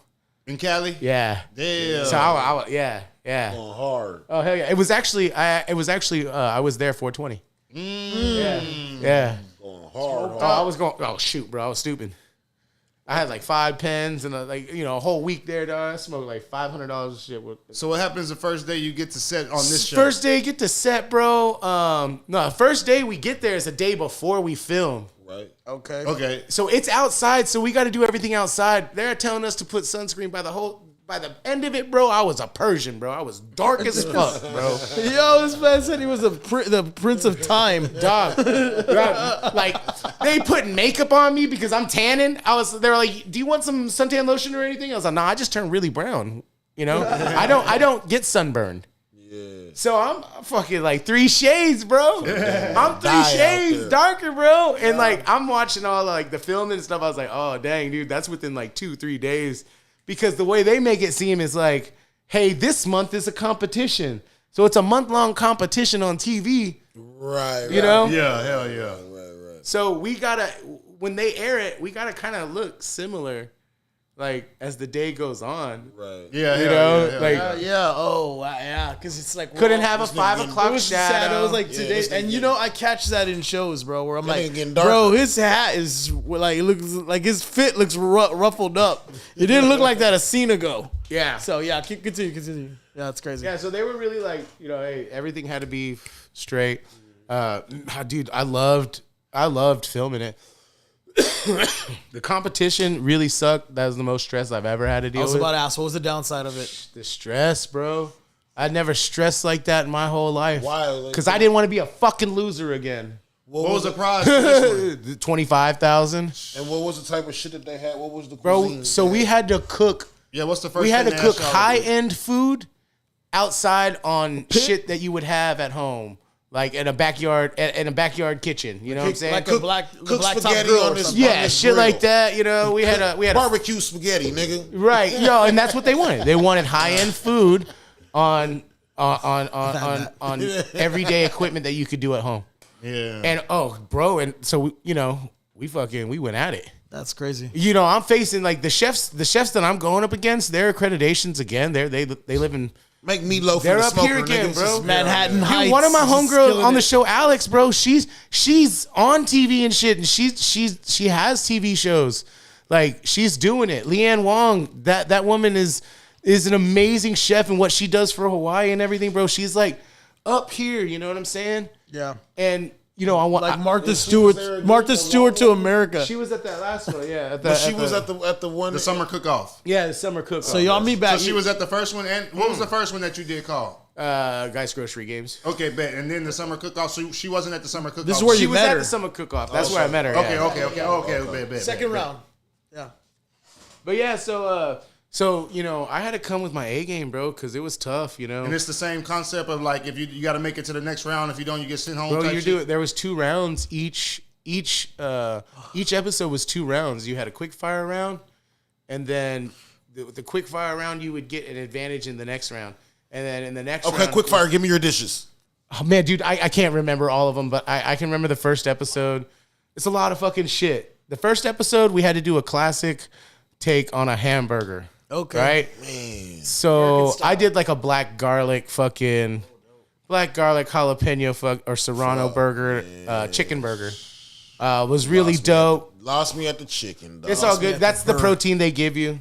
You know, I couldn't do anything about it. They weren't giving you sheep or like. Yeah, well, we had to lamb or- fucking fight for the food. Yeah, or we had to fight for pterodactyl. the ingredients, dog. You know, nah, there's 6 people in there, and like, you know, So somebody got beef. Somebody had to make ham. Somebody had Everybody lambs. Everybody, So yeah, everybody had a different protein. everybody had a different protein. That's crazy. So there went that, right. That's what we had to do. The burger, and then the second round, we had to do a hot dog, 2 ways. Glizzies. Mm-hmm. They didn't give you like an animal that you weren't comfortable cooking. Like, hey, here's a small horse, or They gave nothing us like that happened. on one of the episodes. On one of the Like, here's a episodes, I would have been pterodactyl. about that shit though. Me, I would have been about it. Like, you know, I'm like, hell yeah, Like, here's a South African They do that on a wombat. show that I've seen called The Butcher. yeah. That's creepy, bro. So- You're not handing me that. So on one of the episodes, I had to make a 6-foot lobster roll. I want to hear about the hot dog. I want to hear how you. So what I did with the hot dog, I'm proud of Want this to hear about bitch. that glizzy? So I took the hot dog, right, and I rolled it out with my knife, right.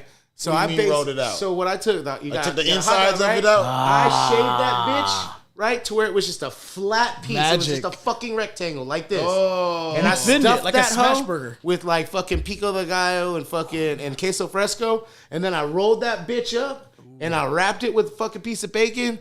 And then I fucking put it on the grill and cooked it like that. You like a smash burger, but a smash glizzy. crazy. Yeah. Crazy. Yeah. So that's what I did. I only won one challenge on that show, but it was the challenge that counted. I got to win the alcohol Before you go too far, how did you make the glizzy stay together? The texture with the bacon. the bacon, the wrap, but yeah. to like when you smashed it, didn't like No, chunk I out. rolled it out and then I stuffed it and then rolled it back up. Okay, you're like rolling a joint. It was like tight. it was like a pinwheel inside of a hot dog. You know what I'm saying? Nice, yeah, go ahead. Crazy. All right, so that passes, and then you're at this next part. What's the next challenge. entree that you made? Man, I can't remember all the challenges, bro. It's been so long, and I kind of stopped like watching the shows because like I really beat myself up for losing. Oh man, Like I really beat myself up for losing. That's hard. No, 100%, dude. Like I But I was very disappointed because I don't like to lose. do you look back though and be Nobody like, does. actually, I won. I did win. everything. I was 100%. out I there. did win because it opened up a lot of stuff for me to do in my own city. I started getting more recognition. Fire. People started learning I was an asshole more. No, but no. I mean, I can go to any fucking restaurant right now and say, hey, let me be your executive chef, and Done. I'd say 70% of the time I'll get hired. You know. Fire. But yeah, did that show, and then the third show I did was the ultimate. How long did you- Wait, how did that one come about? Time out. The- No, the- time out. Hold on, we're going too fast. Okay. What was the outcome of the second show? Like, how long did you last? I made it all the way to the fucking finals. How can we find that on the second YouTube? show. So some people were getting sent home after day 2 or 3, and you made it all the way to day 7. All the way to the last episode, That's heat, and I lost. Damn. bro. You won. You got to the end. That's how I'd. See I didn't it. get that check. Yeah. I didn't get that check, but bad. I did network, met a lot of badass chefs, and then after that I came back, started working again, and this whole time, dude, I'm still partying. Like I am like reaping the benefits of being on the show. I was just a party animal, really. So when you I got was back, acting like this a is rock like, star in a but this sense, what you kind know? of put you there. Appreciating the benefits Yeah. that were coming. I was appreciating the benefits a little too much. A little too much. A little too much. Yeah, like here's a 10. Well, here's a 20. Now you said that there was a third show. Shit, half the time I didn't fucking pay for shit. Yeah, of course. Like you're just kind of celebbing. Yeah. So the next show happened actually.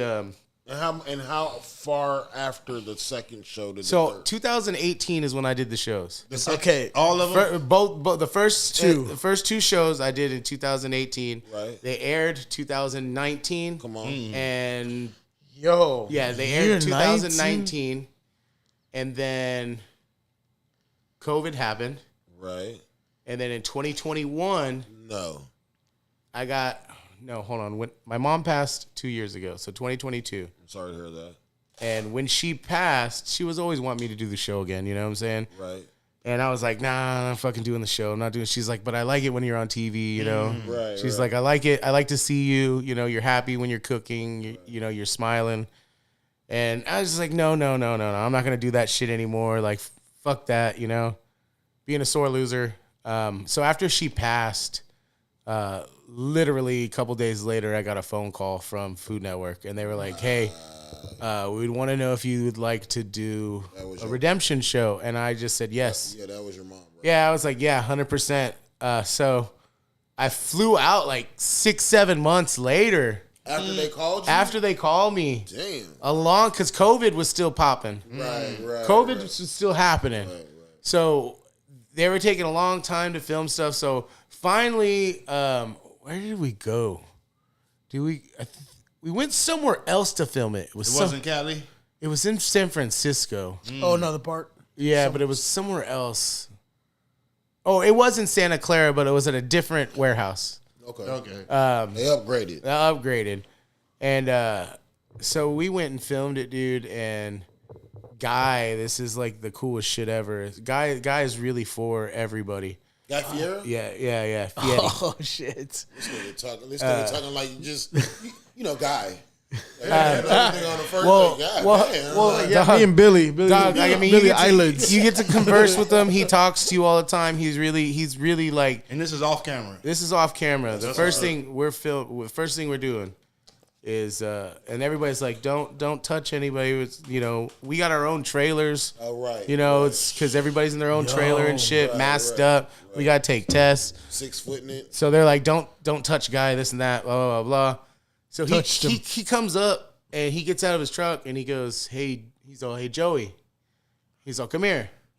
And I was like, what's up? And I thought he was going to tell me something. Like, I thought I fucked up, did something, I thought I did something stupid. I was like, I was licking the door handle to your off room. So he goes, hey. Like, grab your shit. Right? That's what I straight up, I was like, he just called me out. He goes, hey. Fuck out of here. He said, I want to give you my condolences. I'm very sorry about your mom. Oh, bro, I lost it, bro. He gave me a hug. Oh, man. And he said, and he told me, and everything. He said, win this shit for her. You know what I'm saying? So like, fuck, I was emotional, bro. Fucking emotional. And, man, I went on that show, bro, and I lost in the first round. They eliminated 2 of us in the first round, and there was only 2 rounds. So I made it to the semifinals. Technically, because there was 1 and 2. You know what I'm saying? Okay. Still. And you remember the dish that they were like man, yeah, I remember my dish and what I did, and I know where I fucked up, and he even told me I fucked up. What was the dish? And I put acid. I put a little acidity in a little ricotta cheese, and it just fucking curdled too much and fucked up what I was trying to do. So it was just a very off-putting, very dry, curdly feel in your mouth. Like eating dry blue cheese type shit. But the chefs were just like, dude, like I was cooking seafood, and I got complimented like, dude, that was one of the best scallops I've ever had in my life. Oh shit. Do you want to talk about, if you don't, it's all good, but how you were saying on this time, how they were basically, I don't know if the first and second one were like this, but how they were using your story as part of the show. Oh yeah, everybody's gotta have a story. We'll just was put that it with at the that. first 2 shows too? Yeah, kind of. You have to have a story, backstory, an attachment to the character of the show. And at that time, so at that time, I had just found out my mom had cancer. Damn. Wow, the first show I did, so so I'm having to deal like with that. And then going in to compete, like, I was fucking lost, bro. And they're using... Yeah, because she was starting chemo right when I was fucking leaving. But they're on the show, so if we go back and watch the show, they're saying that your mom's back at home dealing with cancer. We didn't talk about that. They asked, and I said, no, we can't talk about that. Okay, so but they did ask. And of course they're going to ask if you want to talk about it. It's not like they pride, Yeah. Right, but it comes up. But you have to play for something, and so, I was playing for my mom. Already. And then in the second one, it wasn't really anything like that. You are playing for something, but they weren't pressing it. And then the third one, they asked, would you be willing to talk about it? And I said, yeah. I said, this is for my mom. Like, I don't want to talk about it, right? But I'll talk about it because that's what she wanted, Right. I mean, my mom comes from a small little village in Thailand, dog. She's on when she was on TV, that was cool for her. You know what I'm saying? People reach back out to you, and if not, if they would, or like ever intended to, gotta pick would the mic you? up. Would you? I think I would. I'm not looking to do a show. I never was looking to do a show in the first place. Right. Every time I've done a show, I've been asked to do a show. Right. I'm not out there trying to be that personality, but you know, I do understand I have a great personality. I do pay attention to. I mean, I guess.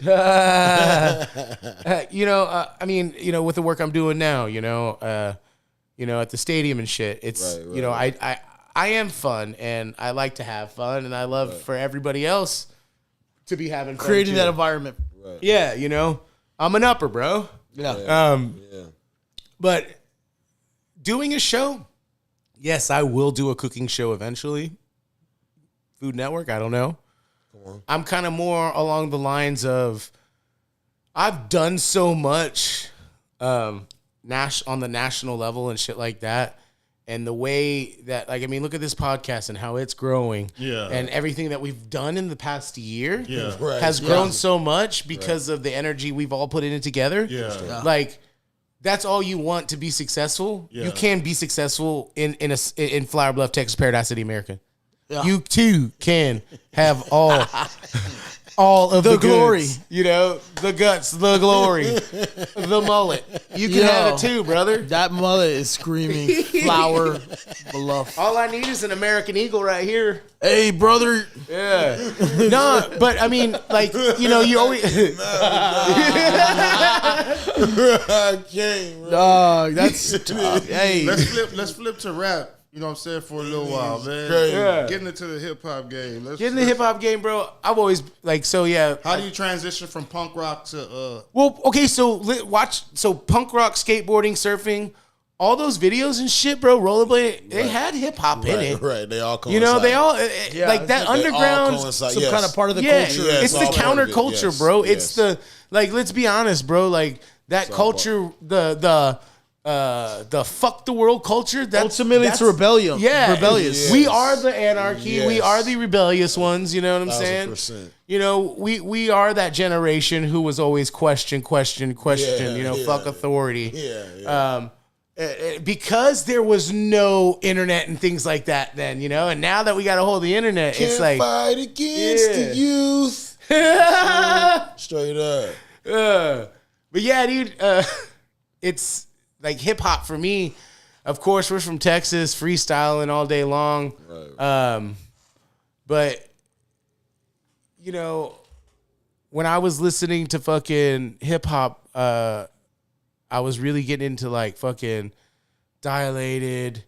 Big L was dope. Dilated Of People. course, Wu-Tang, Beat Nuts, Man, the beat nuts. Gangstar, Black Star, Man, Most Def all day long, bro. talking my talk, boy. And so I was really into that lyrical shit, Yeah. that educated fucking hip hop, Yeah. and Talking my verbally language. cutting. We grew up snapping on each other, bro. Yeah. Bro, the Yo Mama is our era. Yeah. You had to have thick skin in the 90s, bro. So Big time, bro. So I was Had always into making fun of people. I was the fat kid, bro. I got made fun of, you bro. had to be loaded. Yeah, I had, dude. I came clipped up, bro. I was like, you mean we don't got to fight and I can talk shit to you? Because I don't like hurting people. You know what I'm saying?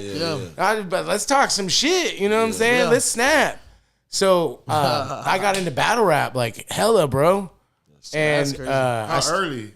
God, we're talking about 2006, 2007. You what, bro? Really? This is High like school. right after high I was school. gonna say Yeah. Oh, right after high school, bro, it was nothing but partying, bro. We were having parties, Battle rapping at parties. battle rapping at parties, hanging out with Had the the punk rock shit had faded out already? Nah, hell nah. I still listen to punk rock hardcore. Like being in that band and stuff had that. Nah, already, like, that faded didn't out. stop until like 2011, 2012 was the Okay, last so band you- I was in. Oh, okay. You know what I'm saying? So I mean, and when I was getting into all the battle rap and shit, my band was still around. Darker Days. Already. Our band was already incorporating doing shows with hip hop, And part of that movement of downtown, Dust was doing what's good. Damn. You know, we were our band was playing those shows with hip hop groups, reggae shows and shit like that. We were a very diverse band. We were playing House of Rock, bro.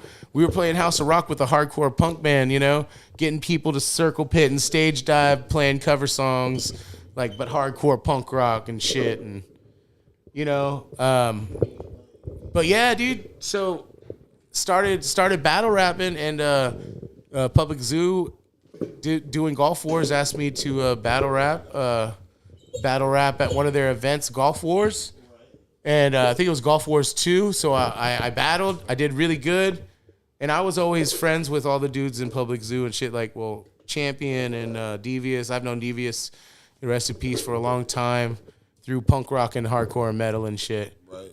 So, you know, when he was in Public Zoo and still around, like, him and Mark were just like, dude, fucking Joe Brock's got to get down with Public Zoo.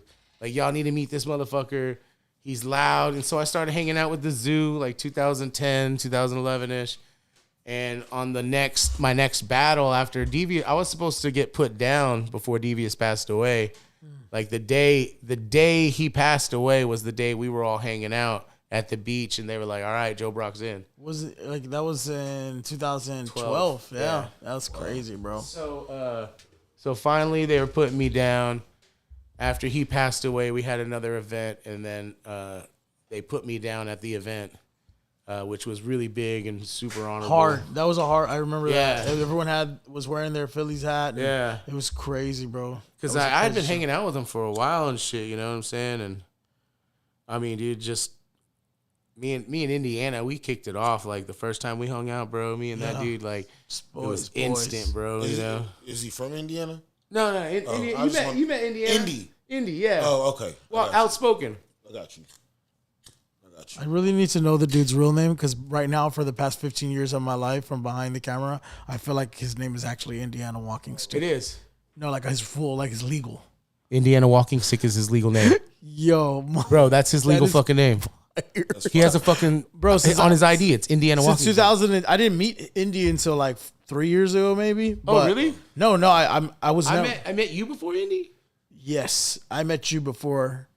I met Indy. crazy. Yeah. Yeah. Well, That's dude, crazy. but I watched him from behind a YouTube channel for Right. 10 years, bro. And I was like, this dude's a fucking animal, complete, like just savage. But yeah, I met you first. Yeah.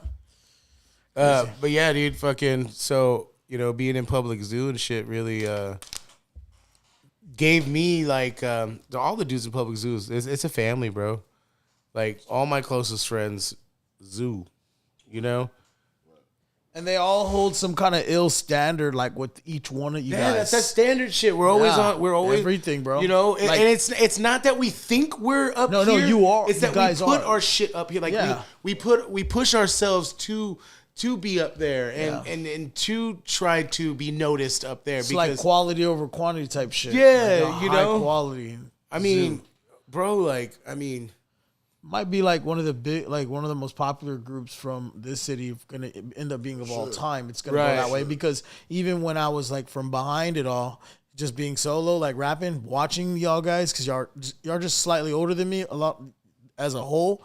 I'm like, dude, I want to be in the fucking zoo, bro. Like I'm an animal. Like I want to be fucking PZHC, bro. And and then I watched QB, and I'm like, dude, that's like I was with QB like growing up, like 15, 16 on the scene, and now he's in this thing. I'm like, dude, this is like Wu-Tang on a different level, though. Yeah. Just locally, though. It's tight because like everybody's like, you know, everybody is fucking, you know, dope at what they do. Yeah. You know, everybody takes what they do very fucking seriously. Yeah.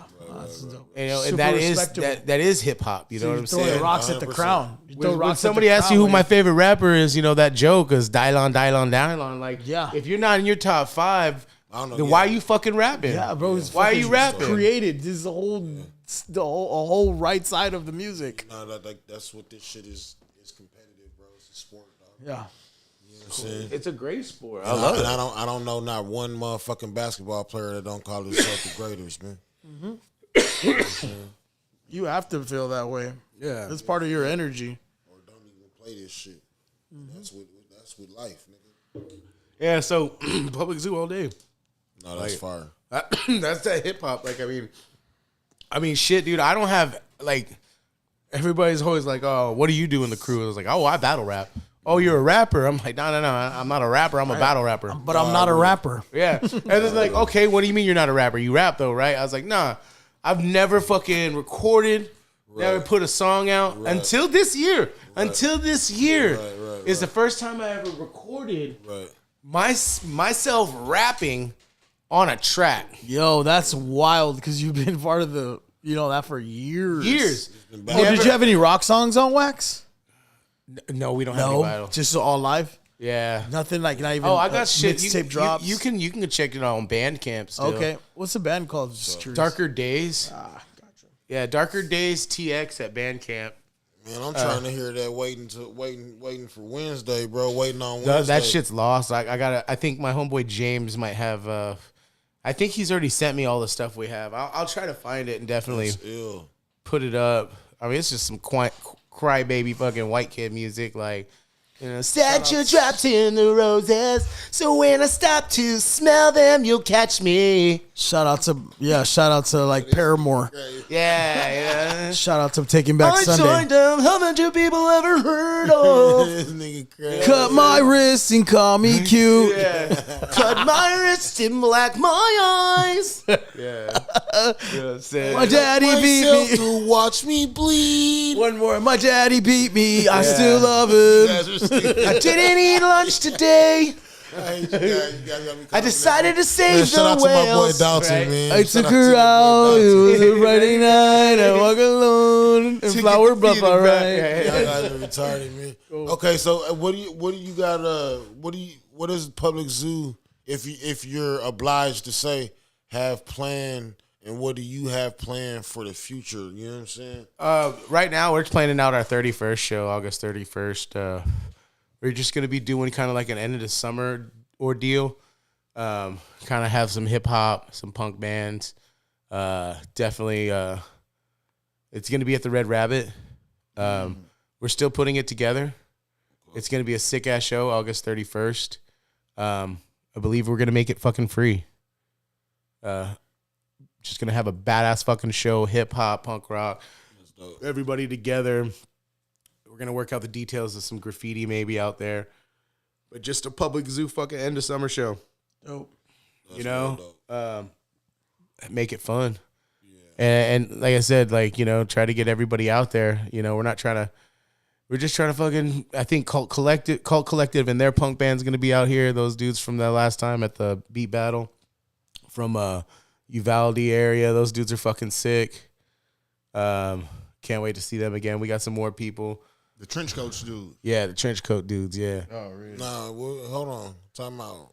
Hey, calm down now. Somebody said, I want to try to perform. Nah, what you talking about? What's the name of they? Cult Collective. Trench coat group. Yeah, I don't like that. Anyway. California is different, bro. I'm telling you right now. Bro, Cali is different. What is, let the people know some of your ats, man. Oh, at Jowee B, JOWEEB. I put the fun in my own name, Jowee B. Nice. Yeah, What no, a I pretty slogan. much have all that shit. You can find me anywhere. This motherfucker, bro. I'm dumb at reading. I don't read. And like when I first saw you, Everyone says Joweeb. nah, I was like Joab. What is this dude saying? Yeah.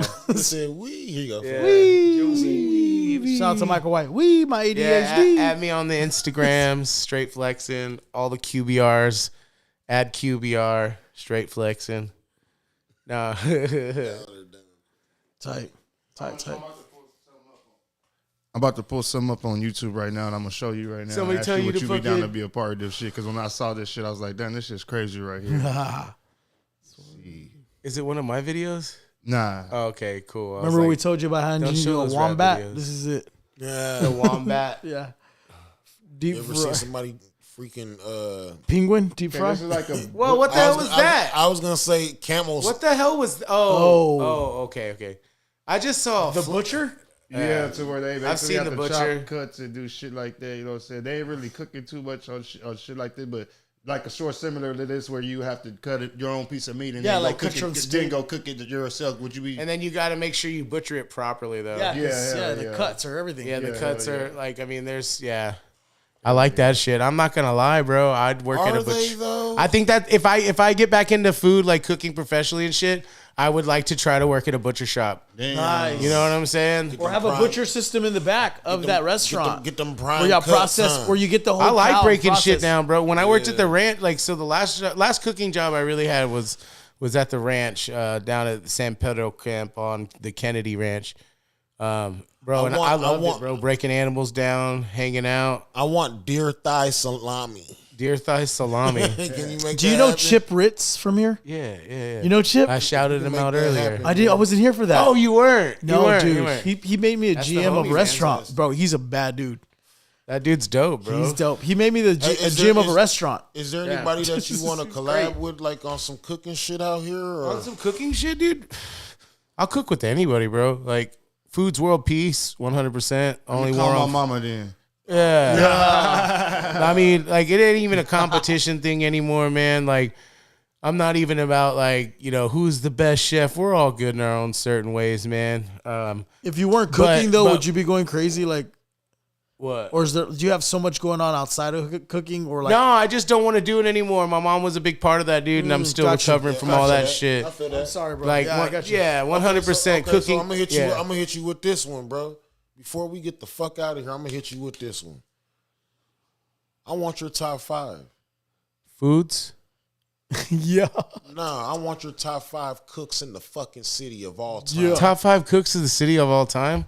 In the city of all time, top 5 cooks, man. Top 5 cooks. No order. No order. No order. Oh man, there's gonna be some mad motherfuckers out there. This is your opinion. Like that's this my is opinion. this is Let them be mad. So if you never, they can't be mad at you if you Let never 'em tried be their mad, food. You know what I'm shit. saying? Like Who makes some dope? Okay, The dude that always goes on Horns Pipe straight Piss. up. I'm Go. gonna put this one out here, right here. Rock and rolls, David Lee. David Lee. David Lee. That motherfucker knows how to polish a turd. He knows how to cook. Has got technique. That dude does flavor. He's on fucking point. He's got knife skill. Me and that dude been working next to each other since my first sushi job. Me and that dude was working with each other. But like I've had the chance to fucking eat at his house, sit down with him and have him cook me a meal. That's dope. Number 2, Chris G. All day long. Chris Gonzalez. That motherfucker taught me a lot of shit about like Italian food, how to cook pastas, just fucking bringing sauces together. That dude's a fucking maniac. That dude can cook. Chris Gonzalez, don't fucking sleep. That dude is killer at fucking food. Now, those 2 are out of the way. I got 3 more. Before you go forward, shout out to David Lee. He's a coin collector like I am. Oh, And I yeah? met him like I didn't even know him from here. Like 5 years ago during COVID, we're part of an international coin group, and we were in there. There's like 1,000 of us, and we're trading heavy gold and silver. And he like posted something. I'm like, dude, I know the background there. I'm like, bro, where are you from? He's like, Corpus. He's at Corpus Christi, Texas. I'm like, there's no way. I'm like, I met him at his restaurant. Dude sat me. dope. He's a dope ass motherfucker, bro. That's dope. Shout out to David That's Lee. dope. You still got 3 though. Yep. She's trying to figure out his 3. My homeboy doesn't live here anymore. He moved to Houston. But Does that count? We want that. Yeah, it's He your. was I mean, here. If he made it, did he make his name here? I mean, he really hasn't been making like he's a low key fucking like in the shadows type fool. Put it like this, these people don't even have to be. You out asked of me to. they don't have to be out of okay. restaurants. This could Word be up. your uncle. Yeah. All right, you know what I'm cool. saying? Word Like- up. Well, then I'm gonna go straight up. Third one all day long. Sergio Cervantes. That boy can fucking cook. That dude also sauces, French technique, and this is a motherfucker who didn't go to school either. None of these dudes, master none of French these dudes that I techniques? mentioned have gone to school. And you said They've learned by fucking doing it. and you said he mastered the French technique. Oh, dude, he's dope at sauces, bro. One of the best scampies I've ever had is from this dude. This dude had this shit looking like so like you're a badass in the kitchen when you can make a sauce without using flour or thickener You can make a fucking gravy without using thickener, and it's just all fucking reducing, fucking throwing in cold pads of butter, emulsify. Whip that shit, fucking get air into it. Keep moving, keep moving. Like, bulk it. Bro, you know, there's a term in culinary, it's called à la minute, which means in the minute in French, right? In the minute. That means when you're cooking in the minute, like that's a true short order cook. Dude, in the minute. I also think that this topic is completely slept on because think about cooking and how deep it goes. Like, I mean, we're talking hundreds of years of recipes. And here's okay. Crazy. Let me think. Two more. Two more. And I'm really gonna put this one. I'm really gonna. And again, this is in no order. And this is your opinion. Yeah, this is all on you. Fucking. You know what's gonna happen after this? Somebody's gonna text me in my inbox, and they're gonna be like, "Hey, what about that one time I cooked for you? You said it was like really good." They'll be strong. I was an alcoholic and a drug addict. You can't trust those people. I was Past tense was. You made me egg tacos. Like, how what is you cracked an egg? They'll be all right, bro. They'll be all right. Right here. Shit. Fourth one. Fourth one.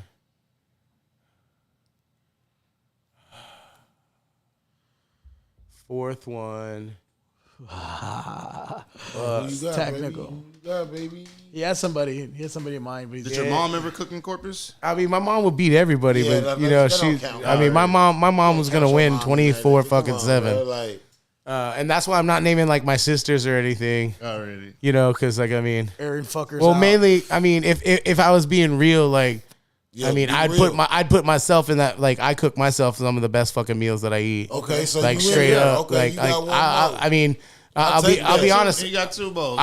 But yeah. That's an honorary. still want To be two, honest, yeah, if I'm yeah. cooking Honorary food that still I got like, two. it's the food that I fucking cook. You know what I'm saying? So we'll make that an honorary. You still got 2. Him and mom are honorary, right. and the sisters are honorary. Yeah. What if I give you one of my favorite places to go eat at? We'll Because take it as everybody there Okay. fucking as a whole. It's like I'll eat there anytime, and it's always consistently and always fucking good. No matter who the cook is. No matter who the fucking cook is. I'll take that. All right, B&J's Pizza, the original. Okay. Now I'm gonna straight fucking say it, dude. I've been going there since before I could drink alcohol legally. And through all the people that have worked there, B&J's is one of my favorite places to fucking eat at. Are they consistent? It's consistent, bro. Like, Yeah, I know the coming up with burger's the always grubs. going to be fucking on point. The wings are always going to be on point. The Coming pizza up with fucking's the always going grubs. to be on fucking Because they point. have Fucking they have starving. a It's procedure successful. they That's follow. what that is like. And look, who doesn't love my 3 favorite things to eat is burgers, pizza, and wings. You know what I'm saying? Mine is close. Any fat That's dude close that to tells mine. you he doesn't like those 3 things is a fucking liar. Mine is close. Instead of wings, for me, it's tacos. But I mean, I feel it. Yeah, tacos is in there, like, you know. Tacos, burgers, and pizza. Any day of the week, you can give me that, and I'm happy with life, bro. Okay, one more chef. I can give you 2 more. They ain't even got to be chefs. They can just be cooks. Okay. Whatever. Okay. I'll tell you, one of the best things I've ever eaten in my life was an ice cream. Bye. And it was a miso vanilla ice cream. It's the best thing I've ever eaten in my life, and it had some other things in it as well. But a friend of mine, Sam Hammond. Y'all know who Sam Hammond is? He went to Carroll. Sam I Hammond. think I know his family. Yeah, he has a brother named Hamid Hamid. Oh, yeah. Hamid. Yeah, Hamid Hamid. Yeah, that's his brother. Oh, he yeah. had No shit. Sam Yeah. has given me one of the best ice creams I have ever eaten in my life. To this day, my wife and I loved that miso vanilla ice cream. It had another ingredient in it as well, and it really set it off. But Yeah. you know that Yeah. best shit I've ever had in my life, dog. Fire. Best shit in my life, dog. I've ever had. I have tried to recreate that damn ice cream and put it in a restaurant, but I could not recreate it because of the other ingredients that I had to use. And that literally, I had a conversation with somebody else about that ice cream. Not gonna name names, but And that person was like, dude, yeah, that was one of the best things I've ever fucking eaten. Dude, what was the missing ingredient? Like, There's just so many things. hey, there's so could have many- been like giraffe juice. Giraffe juice. Took it up a notch. Sam Hammond, like, hats off to that dude because he's made some fucking dope ass, amazing food. And then, you know what? One of my favorite places to go eat with and hang out with my friend Ryan Cypress. Whenever we cook together, we haven't cooked together with each other in a long time. But you know, when he in our younger years, fucking, we would just cook dope ass because his family's Hawaiian, so we would just cook dope ass like Hawaiian food or Asian food together when we were hanging out. And you know, his food has always been on point. Spammy. Spammy. Yeah, he's part Japanese and shit. Oh, okay. Japanese and Hawaiian? Yeah. Crazy mix. So Yeah, and white and very white. He's like a quarter of those two, and then the Dude rest could create a computer chip and surf. Fuck me. Fizz Giggles, bro. That dude is he's dope. He's dope. Yeah, That's crazy. What's some of the most exotic shit that you've ever eaten? Yeah. He's like, what's up, dog? What you want to fucking know, bro? I've eaten fucking fertilized fucking duck egg, balut. Nice. Which is like basically a chicken before it gets it, or it's a duck before it gets its wings. Right? Not- Or it's like an egg. it's a chicken. It's an pre-egg. egg. It's pre-egg. It's a pre-egg, but the white has already, because you know the food is actually the Oh, yolk. you're talking about halfly formed, like we're Yeah. 6 months Yes. pregnant. yeah, Okay, a that's fetus. cool. Yes. Partially Balut, developed. right? Yes. Dope as shit though. This is how you eat it, bro. I know people that are partially developed too. So I mean, there's that. Bro. So I love this thing, bro. A balut, I love that shit, bro. So you boil the egg, right? Boom, you crack it up, the top, right? And it's got juice in it. and Pre-grown animal. shit. Okay. Yeah. You can see the beak and everything, dog. Like when you eat it, like you can chew on the bones. It's crunchy. Nice. So I'm with that. you though. take condiment, right? Because everything in like when you're eating Asian food and shit, Dip sauce. It's a spread, right? So condiments is big. where it's out, dog. Nah, fool. So you take salt, pepper, garlic, chive, whatever you want. You put in that fucking thing, and you slurp that bitch back, and you eat it with a chili too, a like spicy ass crawfish. chili, so that you drink beer afterwards. Think about we eat crawfish, bro. Bro, We gut yeah, them and crawfish suck is 'em. almost the same thing. No You eating homo, the though. brain and Same as everything. eating fucking duck skull. Yo. I mean, you eat chicken, right? What? Not the skull. No. Not the skull. Not the skull. What's some other exotic shit you eat? Fucking, I mean, I'll get it out there. Testicles, eat testicles. I eat fucking Deer testicles? fucking, you name it. Bull fucking testicles. Neil Guy testicles. Rocky Nilgai. Mountain Oysters. Yeah. Nice. Fucking testicles. You know, they're fucking. They're delicious. They're. Sack skin. Have you Not skin yet. that cooked? Oh yeah, I've seen sack skin cooked? I've never seen never sack done skin that. I've cooked. never eaten the sack skin. I'm gonna be honest. I cooked a sack and ate it Yeah. once. Yeah? I killed the deer and it is what it ain't. You know, Yeah. I'm I part mean, Indian. I've eaten all kind of stomach. All kind of stomach. Nah, He can't handle it. Dog. I cannot handle where this. What do you think we eat at my ranch where I'm taking you in December? I cannot Damn. handle where this conversation. Pig sack. Bring it Pig back, sack, bro. bro. You can make jerk and curry chicken. Yeah, I've done that. In fact, on the show, I did You said like ball a. sack You say you did a curry. bro. I did a Crazy. on the other show. I did a like Caribbean curry, a Caribbean style curry, but it was like Thai and kind of Caribbean and shit, like What was the protein? lamb. Oh shit. Oh yeah, Yeah. lamb's good though. Lamb is good. I like lamb ribs, bro. What else? They're What dang. else? Like Yeah, what else? Like I'm talking about. Like, give me. I've eaten brain before. Ball sacks. I've eaten brain That's before. pretty. I mean, how much further you want to go? Yeah, Like, I mean, what? I mean, I've never had human. he's like, I You know, slurp. I've never eaten human. Besides, like booger. I mean, if you count a booger, you know what I'm saying? Pretty sure I've tasted the booger before. You know, I have this thing. I've eaten stuff. I've eaten stuff that could walk away. So what do you think about that? Yeah, for sure, right? Ball sack. Yeah. I mean, I haven't really I don't think I've eaten dog. You know, I don't think I've eaten cat. Now, coming from a chef standpoint, is that something that they do other I places? want that shit. I'm the chef that wants to cook that shit. like a dog, like a German Shepherd. Oh no, not at all. Oh, okay. No. I'm talking about like the offals. I want the Hydric- intestines. I want the head. You know. It used to be hydric. Dog? Nah, No. fool. Nah. Okay, Like the cow. and I'm a shit dog like that. lover. I'm a dog lover. I would never eat a dog. Bro. I would never eat a dog. No, but I mean, like in other countries, is Wrong that like Asian. normal? Is that normal anywhere else? I mean, some places, but like a cat. I would eat a cat before I eat a dog. I would try Kung Pao Kitty. You know what I mean? You know what I'm saying? I would eat a cat before I eat a dog. Cats suck. Okay, let's move on to the next one. Shit, let's hit it with the top 5. Shit. That's what we just did. We just nigga. did the top 5. The other top 5. Okay, so now, I mean, we can go there. Freaks asking in the comments. Give me your top 5 Corpus rappers of all time. Top 5 corpus rappers of all time. Dead or alive.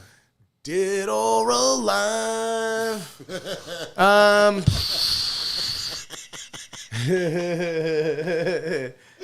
Some corny ass shit. I'm gonna say it like this. In no order again. No order again. No Off the order. bat, not because they're crew members, but outspoken. I love Indiana's what he writes about, how he fucking puts his melodies in, how he spits his fucking the confidence in his rap.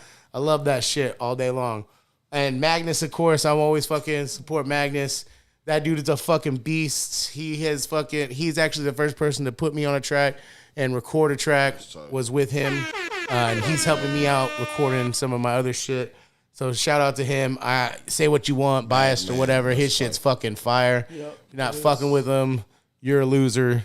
I mean, dude, come on. That line he had about the tripas, bro. Yeah, bro. I've been around. That dude so just long. spits hard, bro. Willie Nichols, that motherfucker goes hard as fuck. I don't care who you are, bro. The first time I heard Willie, I was chilling with my boy JR. He put it on his. He put it on my iPod. Oh, shit. He put me on the iPod, some Nichols, bro. And man, that bitch was plugged in to my fucking car, my little Ford Focus radio, aftermarket radio, bro. That dude, like, talking about fucking just intelligence and fucking and like meaning and like, dude, just cold as fuck. Let's see, that's 2, 3. Shout out to Gentleman G, one of the sickest MCs. That dude, producing, musicianship wise, like straight up, and of course he's another fucking Zoo member, but I don't give a fuck, dude. Yeah. Like straight up, because these are the people I do listen to as my favorite. Yeah, these are my fucking favorites, dude. But Y'all got Gentleman G all fucking day. You the first time you saw Gentleman G, you went with all, yo, this white dude can spit. Bro, then he's spitting. Like, for real. Like, y'all got fucking Gentleman G fucked up. And that like, I see all these, everybody talking about who's the best. I'm like, there's so many people you've never heard of. Yeah. You've never heard of. And so my last one, this was easier than the chef one, dog. The last one, I really got to think about it because there's a lot of good ones. There's some spitters out here, bro. Yep. I was stupid.